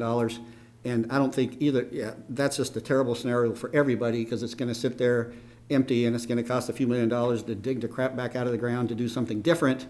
And since we're not having to pay new money or anything, I just think we have to, this is one of those things where we just got to tweak the plan and keep moving forward. And when it's done, and a few years later, we'll not remember any of the changes that was asked, because I can't remember what any of the changes that Dial asked for, because they were so insignificant compared to the big picture and the project that we ended up getting. So who else wants to say something? Well, I'll go ahead and weigh in. Basically, I agree with you. If you look at this, as you mentioned, the 12 million plus that's already in there, that original development, which if it goes according to plan, is still supposed to bring in $10 million to us that we can do with the infrastructure in Aggieville. Yes, if we say we could get 2.3 million now, if we just say we're not going to do it and they don't hit the deadlines, but I think that's going to be short-sighted. And as Mark said, now we've got this $12 million investment. What do we do with it? And if he pays the 2.3 million, he owns the property too. At that point, it's not the city's anymore. Our hands are gone now. He owns the property. We're able to get the garage without paying for the garage, which is an advantage to us, and that was in the vision for Aggieville. Also, when this development was first done, and I attend a lot of the Aggieville Business Association meetings, the complaint was we need to build another garage at the same time because they felt they needed the parking, and the argument was, well, we got to build it first, and as gradually it fills up, then we're going to do the parking. So I think we've come full circle on that now, or what the Aggieville businesses were telling me at the time they wanted, which is both of them going there together. It is a private investment. The revenue that is going to be put back into the project is going to come from the revenue that's earned from the project. I've had people tell me, well, this is going to raise my taxes. That district, whether something's built in it or not, or whatever's built in it, it's going to go back into that district one way or the other, and it's going to affect your property taxes in either case with it. As far as the residential part goes, if you look at the studies, it says we're lacking in every type of residential development, including high-end residential development. I've been working a lot on that, but most of mine's been on the more workforce side, and that's kind of been left there. What are we going to do with the high-end side? So I think it's any component of the housing is going to be beneficial. I think it is important to work with the businesses down there, make sure the transition is as easy as possible for everybody. And as I said, I know I've got a lot of calls, a lot of people talking about this, a lot of people frustrated, some people wanting to go back to Aggieville the way it was, but I think this was the vision we set out, this is what we're committed to, and I just don't think stopping everything is going to get us anywhere near what we want to accomplish. I just have one question. The original contract, said 6 months to start construction, 30 months to completion. Okay, when is the 30 months up? Yeah, TJ, I don't know if you know that date you actually issued the building permit and started. Issued around January, so mid-25. Okay, does that fit within the timeline you've got there? Well, I think, let me come up there. Yeah. Yeah.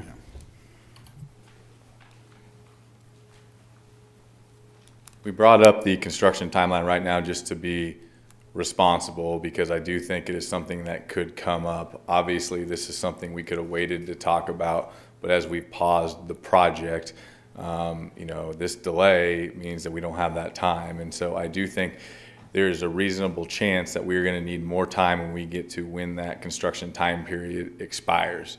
Now, obviously, at that time period, you will know pretty clearly on if that is moving forward or not, because we will be, significantly, far along in construction at that time period.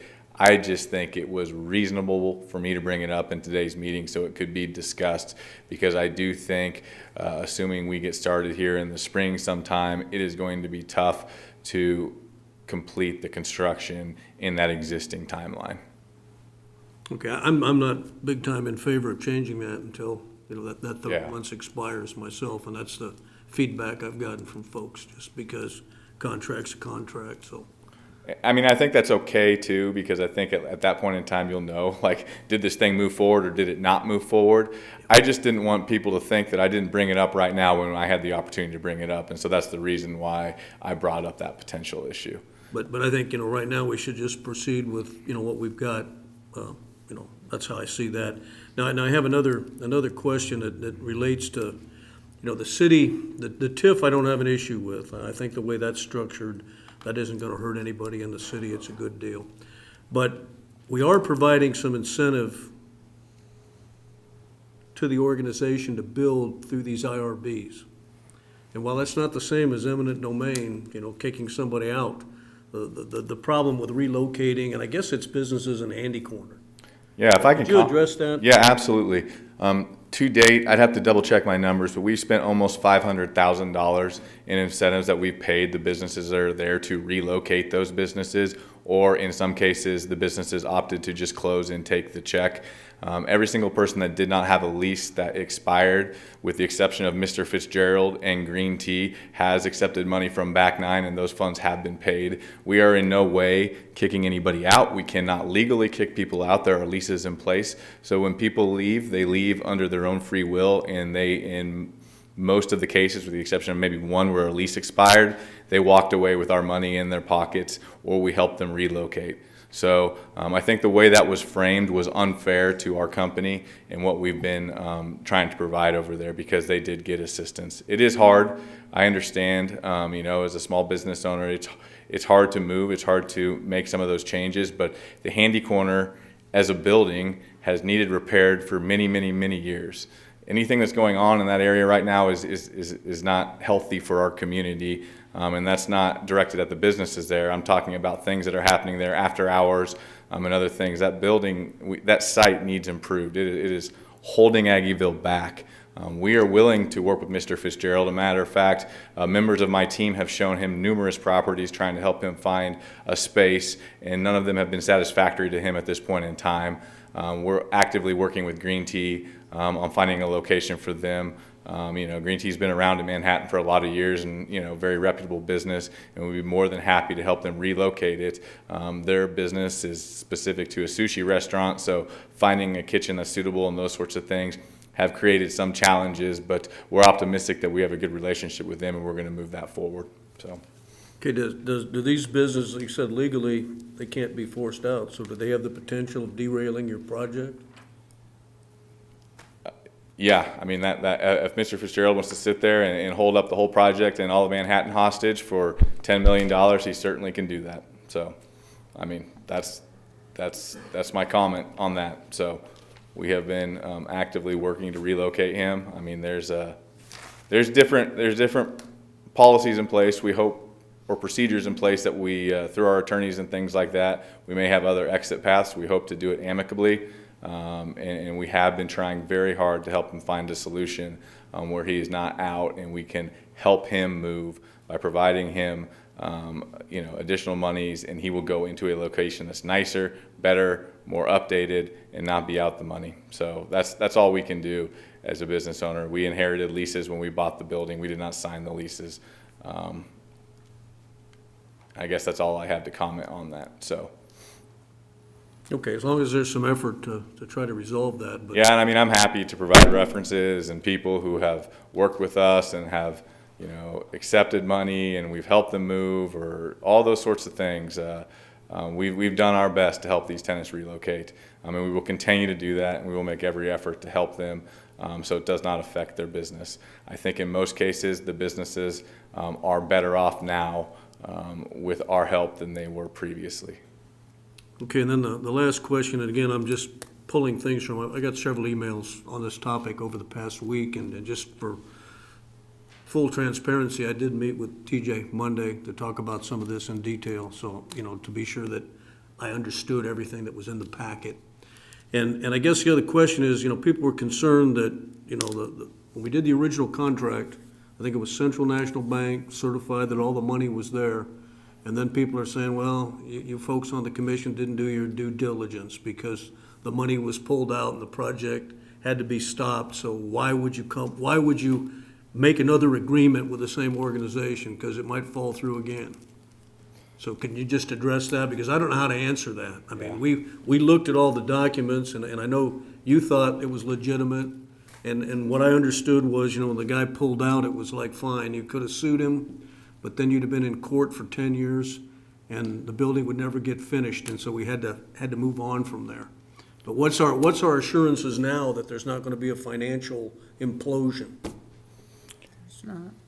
Yeah, I mean, I think that's a fair question. So in my world, we have what's called private placement memorandums and subscription agreements, and those are the documents that are signed that provide evidence that they are liable to put the money into the project. This situation was unique and one I had not occurred in my, previously. So it was one of those things where it was a very, very big organization. One in which that I said, you're required by this document to make your deposit. They did not, and that is the situation where they said if you proceed legally, it will just tie up the whole project for a longer period of time because, like I said, they have the legal team and everything just to tie it up and move it on and kill the project by dragging it on.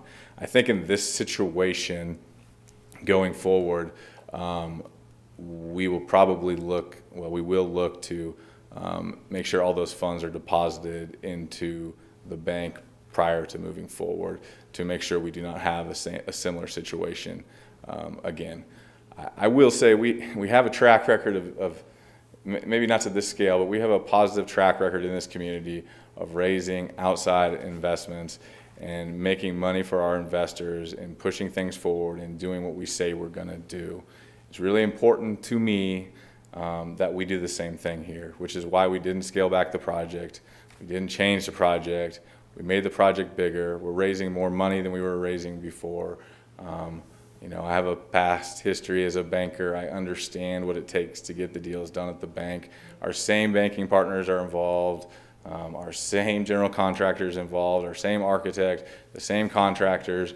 We paused it because at that point in time, everybody could be paid, and there was really no harm done. There was no liens filed. There was nothing of that extent. It was the responsible time to pause it. A credit to BHS and the people we work with for being a good partner there. It was not what I wanted to do, obviously, but it was the right thing to do. And if we would have gotten to the point where we didn't pay people, it would have gotten a lot worse than what it was. But everybody was paid on the project, and we moved it forward, and it was an unfortunate situation, one that we will make sure it doesn't happen again. Okay, appreciate that, and that's, you know, the reason that I said I didn't want to do the extension on there. People are saying, okay, what's the accountability? If something bad happens, well, it's the 2.3 million. If the project isn't done, or as the mayor says, if it's near completion by that time, fine. Then ask for an extension, and it'll be pretty obvious. We'll have a 5-story building sitting there, and then people will look at it differently. Yeah, we'll have 2 of them, because they're coming at the Two of same them. time, Yeah. so. So I don't have a, you know, like I said, I don't have a problem with a TIF. That's not gonna hurt anyone in the city, the IRBs. There could be some drawback depending upon how much of the material is bought in the city limits, but I don't know what the breakout of that is. But we've, like I said, we did that for Genesis and everyone else, and so it doesn't seem right to, you know, to withdraw that. And I do think that the parking garage, there's no way the city could afford to build another parking garage and put in debt. So the way this TIF money is gonna be used is excellent. And I just feel like there's a lot of misinformation out there. The emails I got, you know, people talking about this is gonna hurt my property tax, it's not gonna hurt anybody in the city. You know, this is gonna be a benefit. And the only part that, you know, I can't put my finger on, you know, when I look at the hotel, I'm personally not enamored by it, because I don't know if we need another hotel or not, but I'm not in that business. And people have done research and says it'll work. We're not taking the risk. If it doesn't work, it doesn't work. You know, from that perspective, I mean, that's private enterprise. And the small businesses, I hope they're not displaced, but the city doesn't set the rent. You know, that's all market driven. And so that's just gonna have to work itself out in the capitalist system. So that's my thoughts on it. Appreciate your comments, TJ. I didn't meet with TJ. And I've been concerned about this project. Having listened to this discussion this evening, I'm more inclined, I will support the TIF, Jason. I don't have a problem with the 1-year delay. Will have been delayed, he will have suspended the project for a year. Seems to me that it's, you know, okay to extend it a year. But I certainly want it to finish, and I don't want a big brouhaha at the end if it's not finished on the day. So that I could support that. I am supportive of the retail businesses that this project will bring on that first floor. I think we need them. I want them in Aggieville. I want retail in Aggieville, not just bars. And so, to me, that's a good thing. The office space on second and third floor makes sense. And I, if we're going to be adding, and the residential on the top, there doesn't sound like there'll be many people there, but certainly it's residential, and it will fill a need for residential that we have, a higher end. But we do and will need parking into the future. And I would not vote to fund another parking garage in Aggieville. So I don't know how else to ever achieve one. And this seems like the magic combination to turn the key. As I was thinking about this, we're not going to be using economic development funds. We're not going to be bonding and going into debt. And the costs to the city are the infrastructure that we would be doing anyway, as we update, we have to update Aggieville for it to even function. It sounds like Morrow's in serious shape here. But it just means that we're, and I keep thinking that we will get to the point where we can coast a while. I'm leaving the commission, I will be leaving the commission in January, and I had hoped that we would be able to coast and not have big expenses. I think that this TIF district is a good way to fund that infrastructure so that it doesn't settle on the residents in the community. And there's a price to pay for the businesses, and my heart goes out to, but I don't know, there's no mechanism for the city to be able to, it's business. I mean, how many times do we hear that? It's business. And sometimes that's a hard thing to be in business, and especially a small business. So I do appreciate the business people here this evening. And so I don't know, is there anything else I needed to speak to? No, I believe we have direction. I appreciate everybody's time this evening. It's a complicated issue, and the direction has been given. We will more than likely take about 30 days to put those documents together and be back in front of you. All right, we'll move on to the second half of this then, which is the additional development proposal idea. If you want to end IRB discussion, policy discussion, et cetera.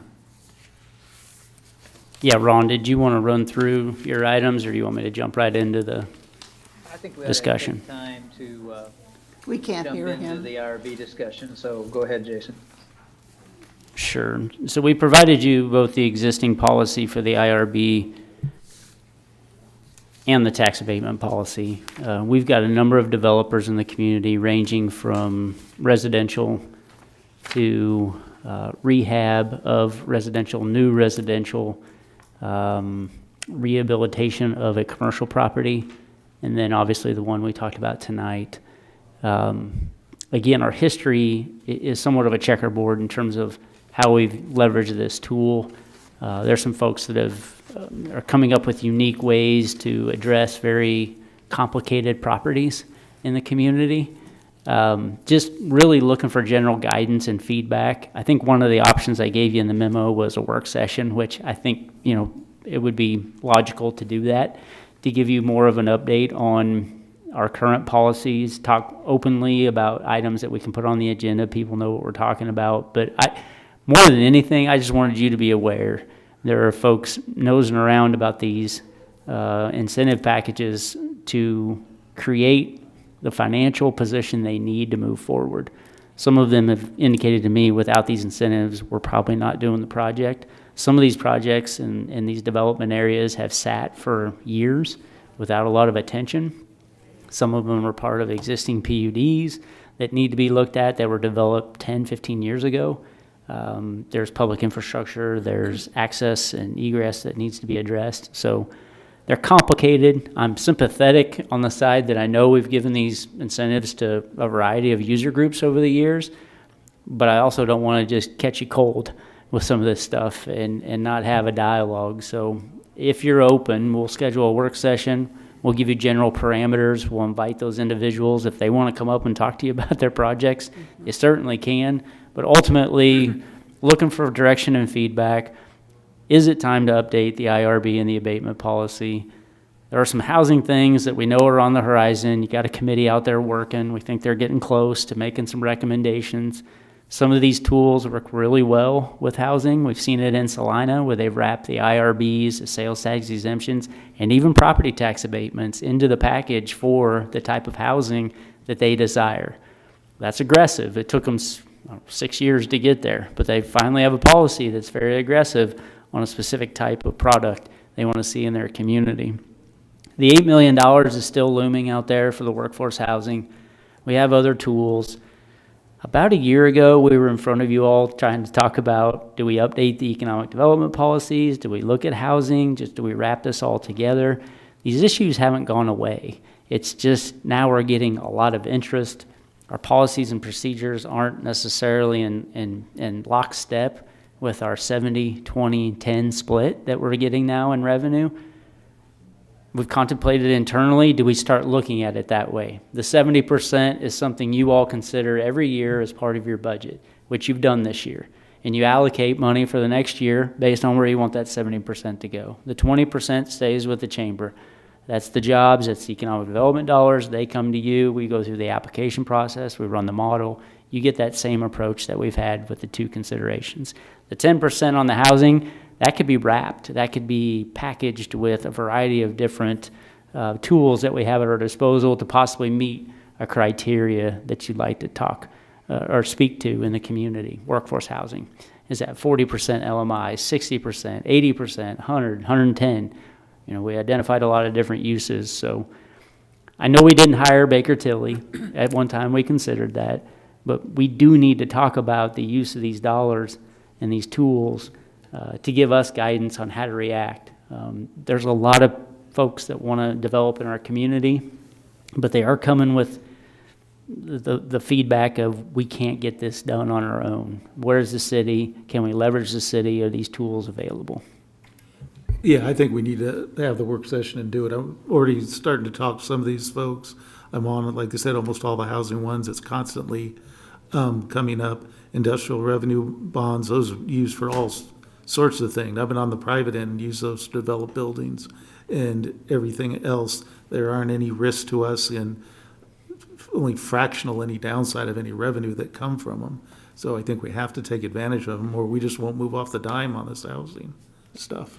And, the cost of this housing is so astronomical that I'm convinced we got to use that 10% economic development money and package it with all these other things. Otherwise, it's not going to be enough. We can't stretch it far enough, over 10 years. So we definitely need a work session to look at that and say, okay, are there 3 or 4 of these things that we can, take IRBs, some of that money, whatever else the federal government's got in the state, and put together a package that would really incentivize somebody to build the workforce housing that we've been talking about for 10 years and haven't been able to really move the meter.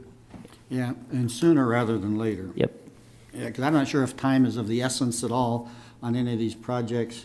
But I know private sector moves a lot faster than we do, so we can't be a huge bottleneck here. So, and I suppose you don't want us, flying by the seat of our pants each time somebody comes up and say, yeah, that's good, no, that's not good, yeah, that's good. We probably ought to have something we can defend when someone's disappointed. I appreciate that point, and it's a point that Stephanie and I talk about a lot. I just don't want to, we're in our first year of this revenue. We've also got a lot of different things moving. I don't want to necessarily put plans in place that everybody thinks is a great idea and we don't spend that money for 7 years because nothing surfaces. There's been one strategy we've talked about of there's 800,000 to $1 million going to be generated in the first year.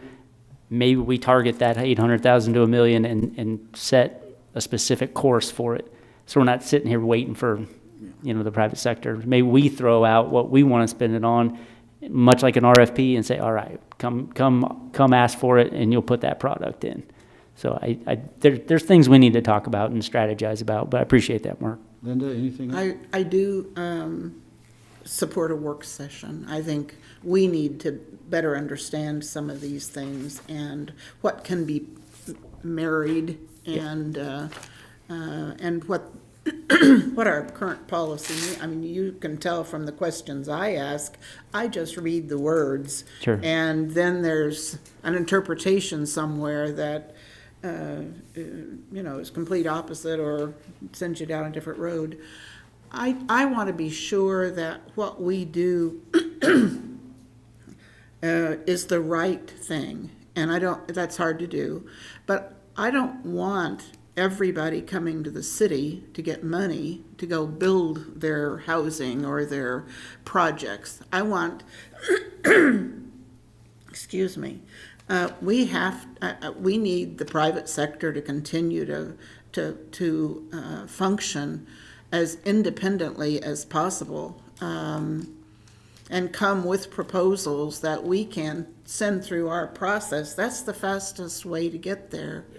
Once you ask for public funds, whatever kind they are, it slows everything down and you don't get your project.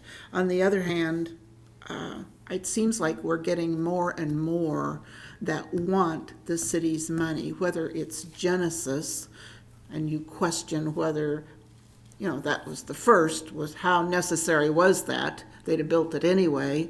And so, you know, where is that value of who we should be helping and who not? We know that we are a part of the affordable housing part. And I'm going to keep using that word because workforce doesn't say affordability, like the text of the ballot initiative that we used. And so it's finding that spot and trying to make sure that the tax, you know, the city needs revenue too, and we can't give it away. We need it to function and to keep going. So I want to be careful about what we cancel out, waive, give away, whatever the words are. Yeah, I appreciate that. We'll get that work session scheduled for you all. Thank you. All right, well, that's enough of that subject. Let's move on to the city manager's briefing. The rest of you are free to go unless you're really bored. Can you hear me okay? Yep. All right. So the other thing that we had provided, communication we provided to you was a memo from Kristen relative to the substance abuse coordinator position and our participation in that. Hopefully you've had a chance to look through that. My understanding is that Riley County has offered and the position has been accepted for a new community health educator position. The task force has met a couple of times and looking at ways for folks in the region to participate with that, and have come up with kind of a formula that's based on population, but also in exchange for that population contribution, you get associated hours within your community on a pro rata basis. So I think it's a pretty good methodology for now. For us, for the rest of 2023, it would be about $8,700.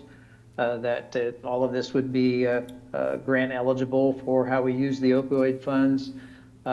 It's certainly one of those things where I don't think we should commit you know, a good chunk of our dollars to something that may be a short-term deal, but we certainly want to make some of our funding available to some of our agencies that deal with substance abuse. And so, but I think we've heard enough that this position has been effective in getting the message out to some of the vulnerable groups in our community. So any feedback on that as we kind of charge forward with that? Obviously, that's something that's in my authority, but I certainly wanted you all to be on the same page or similar page. Is that just for the rest of this year, Ron, or is that looking into next year also?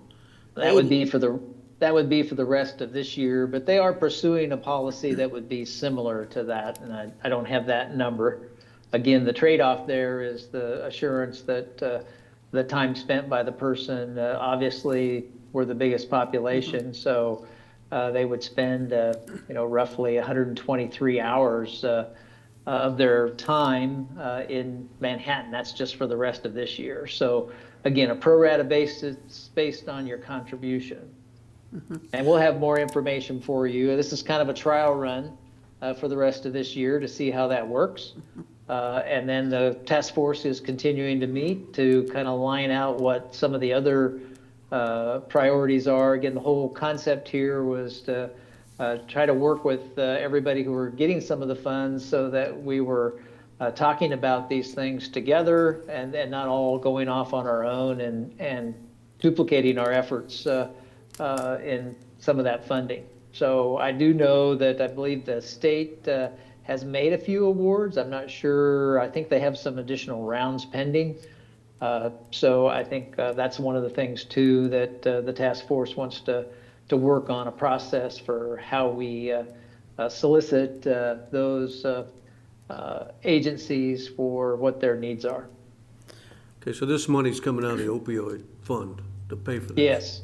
Okay, so I don't have a problem with it. I think that's good use of I it. think we're just calling it the substance abuse because it rises, because drug, that opioid and fentanyl, doesn't say fentanyl now, but it would have just been opioid a couple of years ago.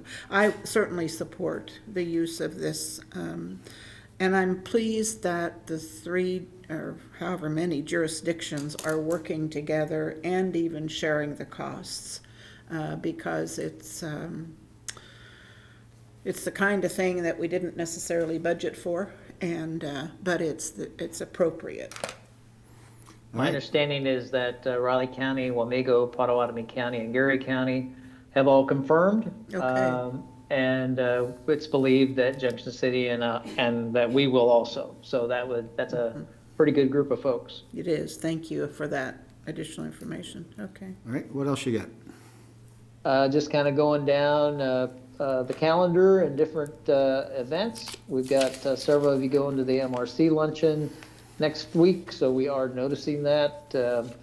We also are looking at identifying the November City County meeting. I just want to run this by you to be primarily between the city and Potawatomi County commissioners to really have the consultants for the East Gateway, assuming that all gets approved next week, that we'll have a joint meeting together and have the consultant as part of that. Obviously, Riley County would be certainly invited to attend, but that was so that we're kind of targeting that November meeting for that. If you want to put that on your calendar, there's some parades coming up on 10/27 that I think you've been invited to. And the Veterans Parade is on November 10th.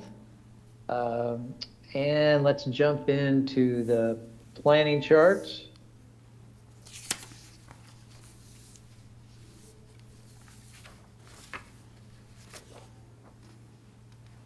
Is the October 27th parade, is that the homecoming?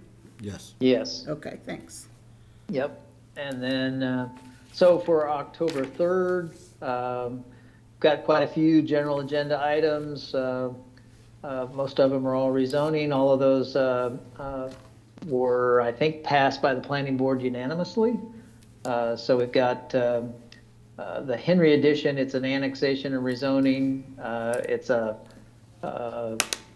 again, further development up in that particular area. And I don't think it's very complicated necessarily, but there was a lot of good discussion at the planning board meeting relative to that. There's also a rezoning necessary for the Kretschmer Drive. This is our spec building project that needs to have some amendments to our zoning regulations to create that component to go there. And then the Chavies edition obviously had a big turnout. That's out on Hall's Landing and Casement. And so that, again, that's a rezoning request to infill some undeveloped or underdeveloped land with some residential housing. So those are coming forward.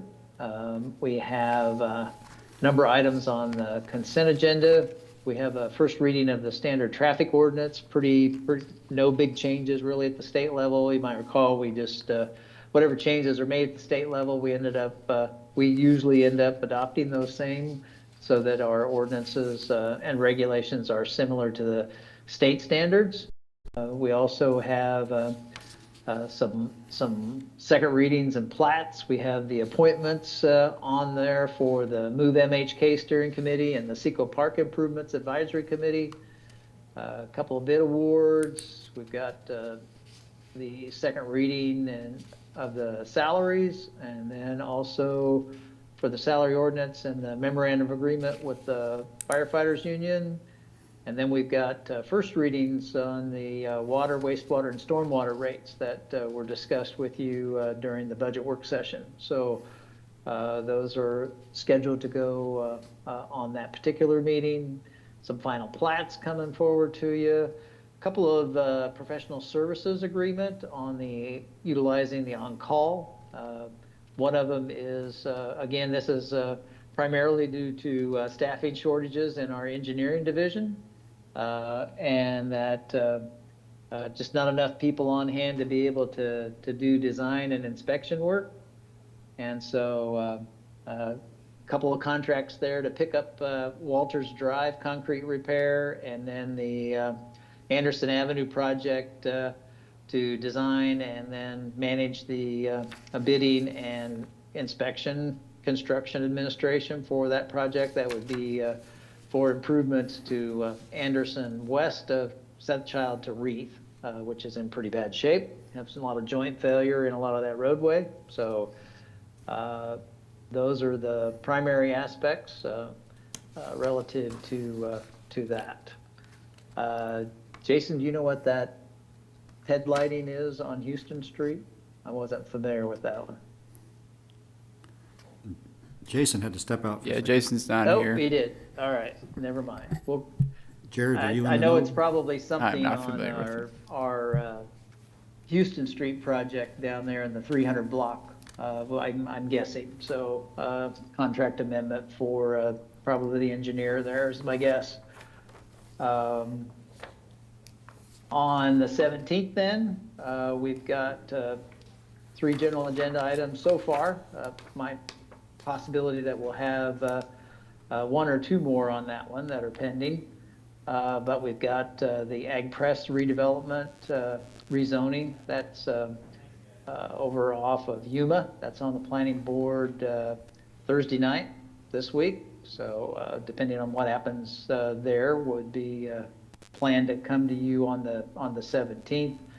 Also, we have a comp plan amendment that we'd like to bring to you that's also on that planning board agenda that night. And this is really looking at our urban service boundary. You might recall some of the discussion we had out by the airport with the Reed at MCM annexation, where a portion of that property was kind of outside officially that urban service boundary line. So one of the things we hadn't really adjusted that in a long time, and so this is looking at that adjustment of that urban service boundary in a couple areas that will also require the Riley County Commission to make some similar modifications as well, since we have an interlocal agreement relative to that urban service boundary and our joint planning boards. Then we also have a pretty common outside the water service component for you. Quite a few things on the consent agenda for temp note sale. Also, we want to modify and expand our on-call services to authorize some additional services that we currently don't have for our on-call to help us with some of our staffing shortages by utilizing consultants. So we'll have that for you. We also have some equipment purchases. We anticipate agreement for the Sunset Zoo African Plains and America's Habitat coming back with a agreement with the consultants, and also a funding agreement with the Sunset Zoo Park and Wildlife Conservation Trust, who are going to fund that work for the study and design component. We've got some amendments to our interlocal agreements with the Blue Township Water District, number 1, Pottawatomie County, and also with Riley County Rural Water District 1. Those agreements that we've had with them are expiring in the near future, and so this is a renewal of those. So we want to make sure that you're all comfortable with that component. And just several other items there that I think we've talked about before: more equipment purchases, second readings of those rate adjustments on the utilities, the appointment of the East Manhattan Gateway Community Advisory Committee, and then a lot of second readings, and also first readings of the Business Improvement District service fees for both Aggieville and downtown. But remember, you might recall, we have to do those annually, even if we weren't changing the fees, but I think both of them have requested, I think there's a little bit of expansion, so as well as some other service fee changes that both of those boards and the districts are recommending. Other than that, I think that's all I've got, Mayor. So what is the that the MHK Gateway Community Advisory Committee, is that the one where we're gonna try to appoint all Pot County people, or is this somehow a different committee? No, you have that right. Mostly Potawatomi County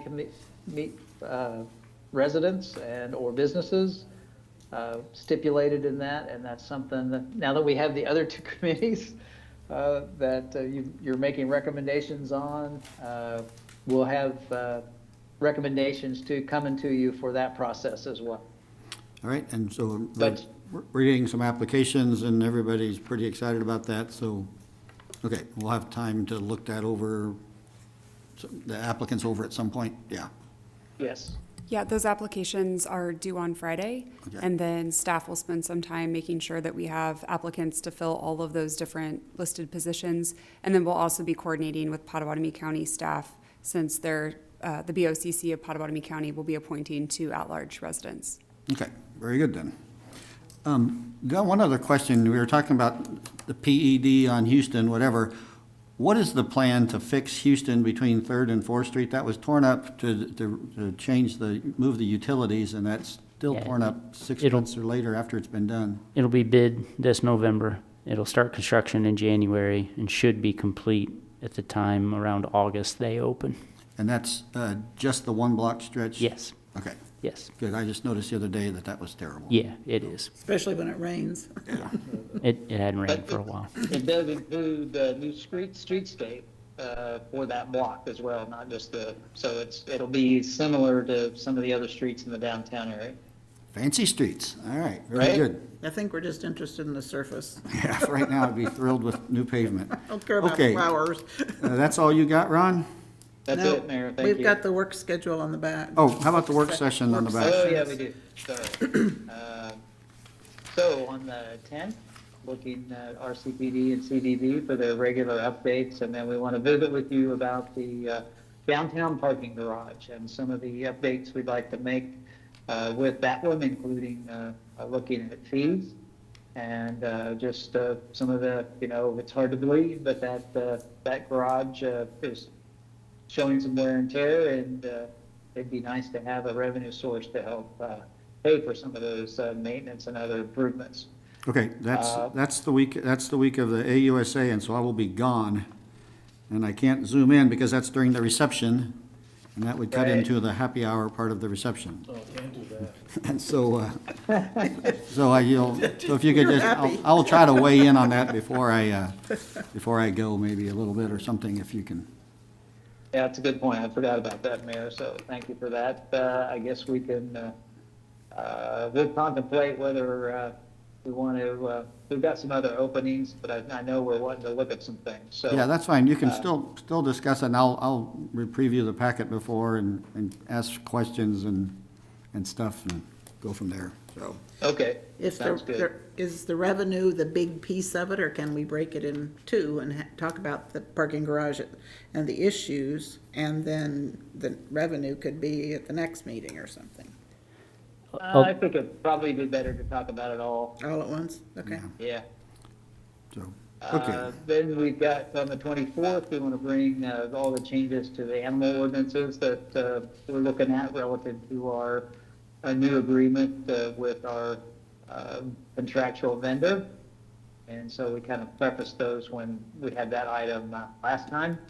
Also, looking at floodplain management plans and some of our annual progress reports relative to floodplain management.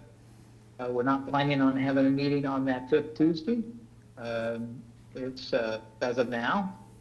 That might be something we play with, maybe, unless somebody's already made plans.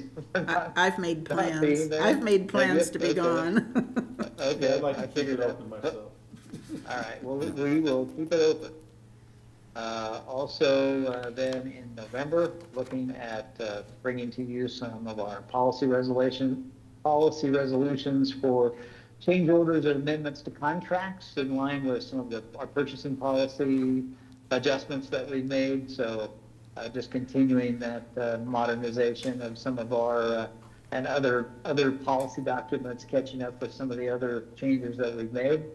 I will also be gone. There's a chance I'll zoom in if internet in Jamaica is very good, so, Is that the 14th? yeah, the 14th, so. All right. So Okay. I'd hate to miss that discussion. Go ahead. Well noted there. Beyond that, we do have some other items that are pending, whether they'll be right for work sessions. Hard to say at this time, but I think we will have. All of those aren't going to stay open for the end of the year and the beginning of next year. So obviously more to come, and that's all I've got. Thanks. Let me ask you about the floodplain management plans. Are you planning to change anything? Or is this just literally an annual report? I think it's just an update. Okay. I'm not fully briefed on that one myself. Ron, do you want me to elaborate on that? Sure. Briefly. Thank you. Sure. So our CRS, the community rating system, one of the requirements is that every year we provide an update on the mitigation efforts that we've undertaken, and then also allow the public an opportunity to provide any comment. That satisfies that requirement. Okay. Woo-hoo. All right. Bethany, you're bailing me out left and right, so thank you. There you go. Anybody else got anything to share, John? Yeah, just sort of follow up from our intergovernmental meeting where the county was presenting on their fairgrounds and what they were going to do. And we were talking about Seco Park. And we got that kind of refrain we always get from them. You guys are working on this. You never tell us what you're doing. How can we coordinate and all that? And I thought Wyatt did an excellent job of explaining how they have been informed of the stuff we're doing. But all of us, the three of us were there, and the county and the school board kind of said we need to put something systematically in place there. So, you know, since we're doing a committee, we're getting a consultant, they're working on it, so we can do it all collaboratively. And I think, I don't know what it is, even something if we even, you know, make them in the county accept a report every so often so it's on record that they've got it and they know what we're doing. And since they are working on the fairgrounds and basically they're just going to probably default to doing improvements there at Seco, we really should coordinate and get that together. Yeah, I think Wyatt's got an approach that he's going to pursue. Yeah, I think he was there. And like you said, I think he did an excellent job. Some of our feedback too is once we do get into this process and have concepts, then we absolutely need to be approaching both entity and talking with the school district and the county. Right now, it's difficult to say how it's going to impact them, to what degree, or at all, and until we get that process started. But I know Wyatt has an approach that he shared with Ron this morning, and he's going to be diligent about keeping them informed. Yeah, because their nose gets out because they say, well, you're going to use some of our land. You didn't talk to us. And it's like, this is all conceptual stuff. Yeah, I think it's. Jason, I did review communication that Wyatt plans to send to the county as well as others, and you all will be provided a copy of that as well, just kind of reiterating, you know, where we came from and where we're kind of mandated to go with our sales tax improvements. But we also want to be very cooperative. That's why we asked them to both have representatives on this committee. But it's one of those things where, you know, it's whatever's in front of you at the time. And so we just have to kind of reiterate our story, and we certainly want to be cooperative with it. It's a cooperative park, and so we want to keep our neighbors and hopefully provide some improvements that will help them as well.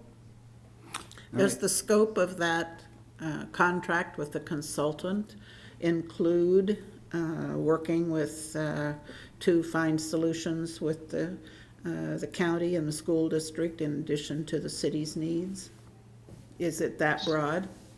So it could. I mean, that'll be dependent on the steering committee and the work with the steering committee and the concepts that they develop. And we certainly don't want to pay them to do a lot of concepts that they're on somebody else's land that they don't approve of, or that they aren't willing to understand. So getting that information from them up front about, you know, if we were to build into your land to the west of the current ball fields off of Kimball and Candlewood, what kind of improvements would you like to see in that particular area? So even things like electrical hookups or whatever the case may be, I think it's an opportunity for us to look at things that will benefit the whole park and everything that goes on in the park, and not just some of the specific things that we're working on. And that's our intent. I am anxious for our jurisdictions and representatives to get together and get started. And I don't mean on the consultant thing necessarily so much as just get a working relationship together so that you you know each other well, and you don't sit around saying, well, we haven't talked to them, and that kind of it's the same thing happens with Potawatomi County. We just have to make it a point to, and I appreciate the extra effort you're making, Ron, to work with the Potawatomi County Commission. I know making that trip monthly up there and to Westmoreland, but it looks like, and I know you update the Riley County Commission regularly too, but the fairgrounds, it looks to me like, needs a K-State rep on it.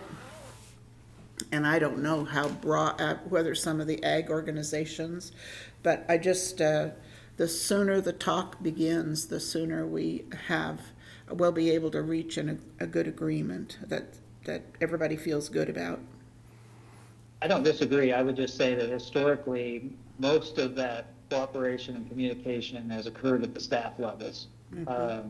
And I think that has occurred in the past. It's just there are other issues and broader issues at stake that has expanded that role. So I know staff's committed to continuing that conversation, and we don't disagree that we all need to work together on the best solutions. I think the communication is what's important. Yeah. And whether, sometimes the communication between the staff and then the elected officials who sit in a meeting, they aren't informed too. So there's miscommunication. So that's why I say the sooner the better. Thank you. All right, anybody else? Win? Just one quick comment, if we could have code drive down Kimball and Anderson and proliferation of these signs. Now we got handyman signs, estate sale signs, it's going crazy, like everybody figures it's a free-for-all, I can just stick a sign anywhere I want. And it's really starting to look junky, and it's gonna get worse when all the political signs appear, so. Yeah, Scott showed me his collection of signs, and we talked about more enforcement today, so I would anticipate more getting picked up. And we have a write-in candidate that I'm aware of that has not received the city notices because he didn't register. I assume, I'm making assumptions, but it's just, it's an uninformed person that, and it's not. He was at the code office today. Okay. Oh. That individual was at the fire station risk reduction code office having that discussion today. Very good. Well, I got to thinking about the process, and if you're a write-in and you don't emerge until about the time the signs come out, then you've missed out on the orientation that the governmental bodies provide, administrators provide, and the letter about yard signs. So just, we need to try to and you have caught up with him. Appreciate that. Very good. How you feeling, Ron? I'm feeling really good. Thank you, Mayor. Are you half done down there? Not quite. Not quite. And, 12 down and 23 to go. Oh, you barely started. Oh, you're third way, so. All right. I'm doing good, though. Thank you. Good. All right. Well, that's all we got. Somebody got a motion to adjourn? Move to adjourn the September 26th City Commission work session. Is there a second? Second. It's been moved and seconded to adjourn the meeting. Please call the roll. Commissioner Butler? Yes. Commissioner Motta? Yes. Commissioner Morris? Yes. Mayor Hattasol? Yes. Motion passes. Meeting adjourned.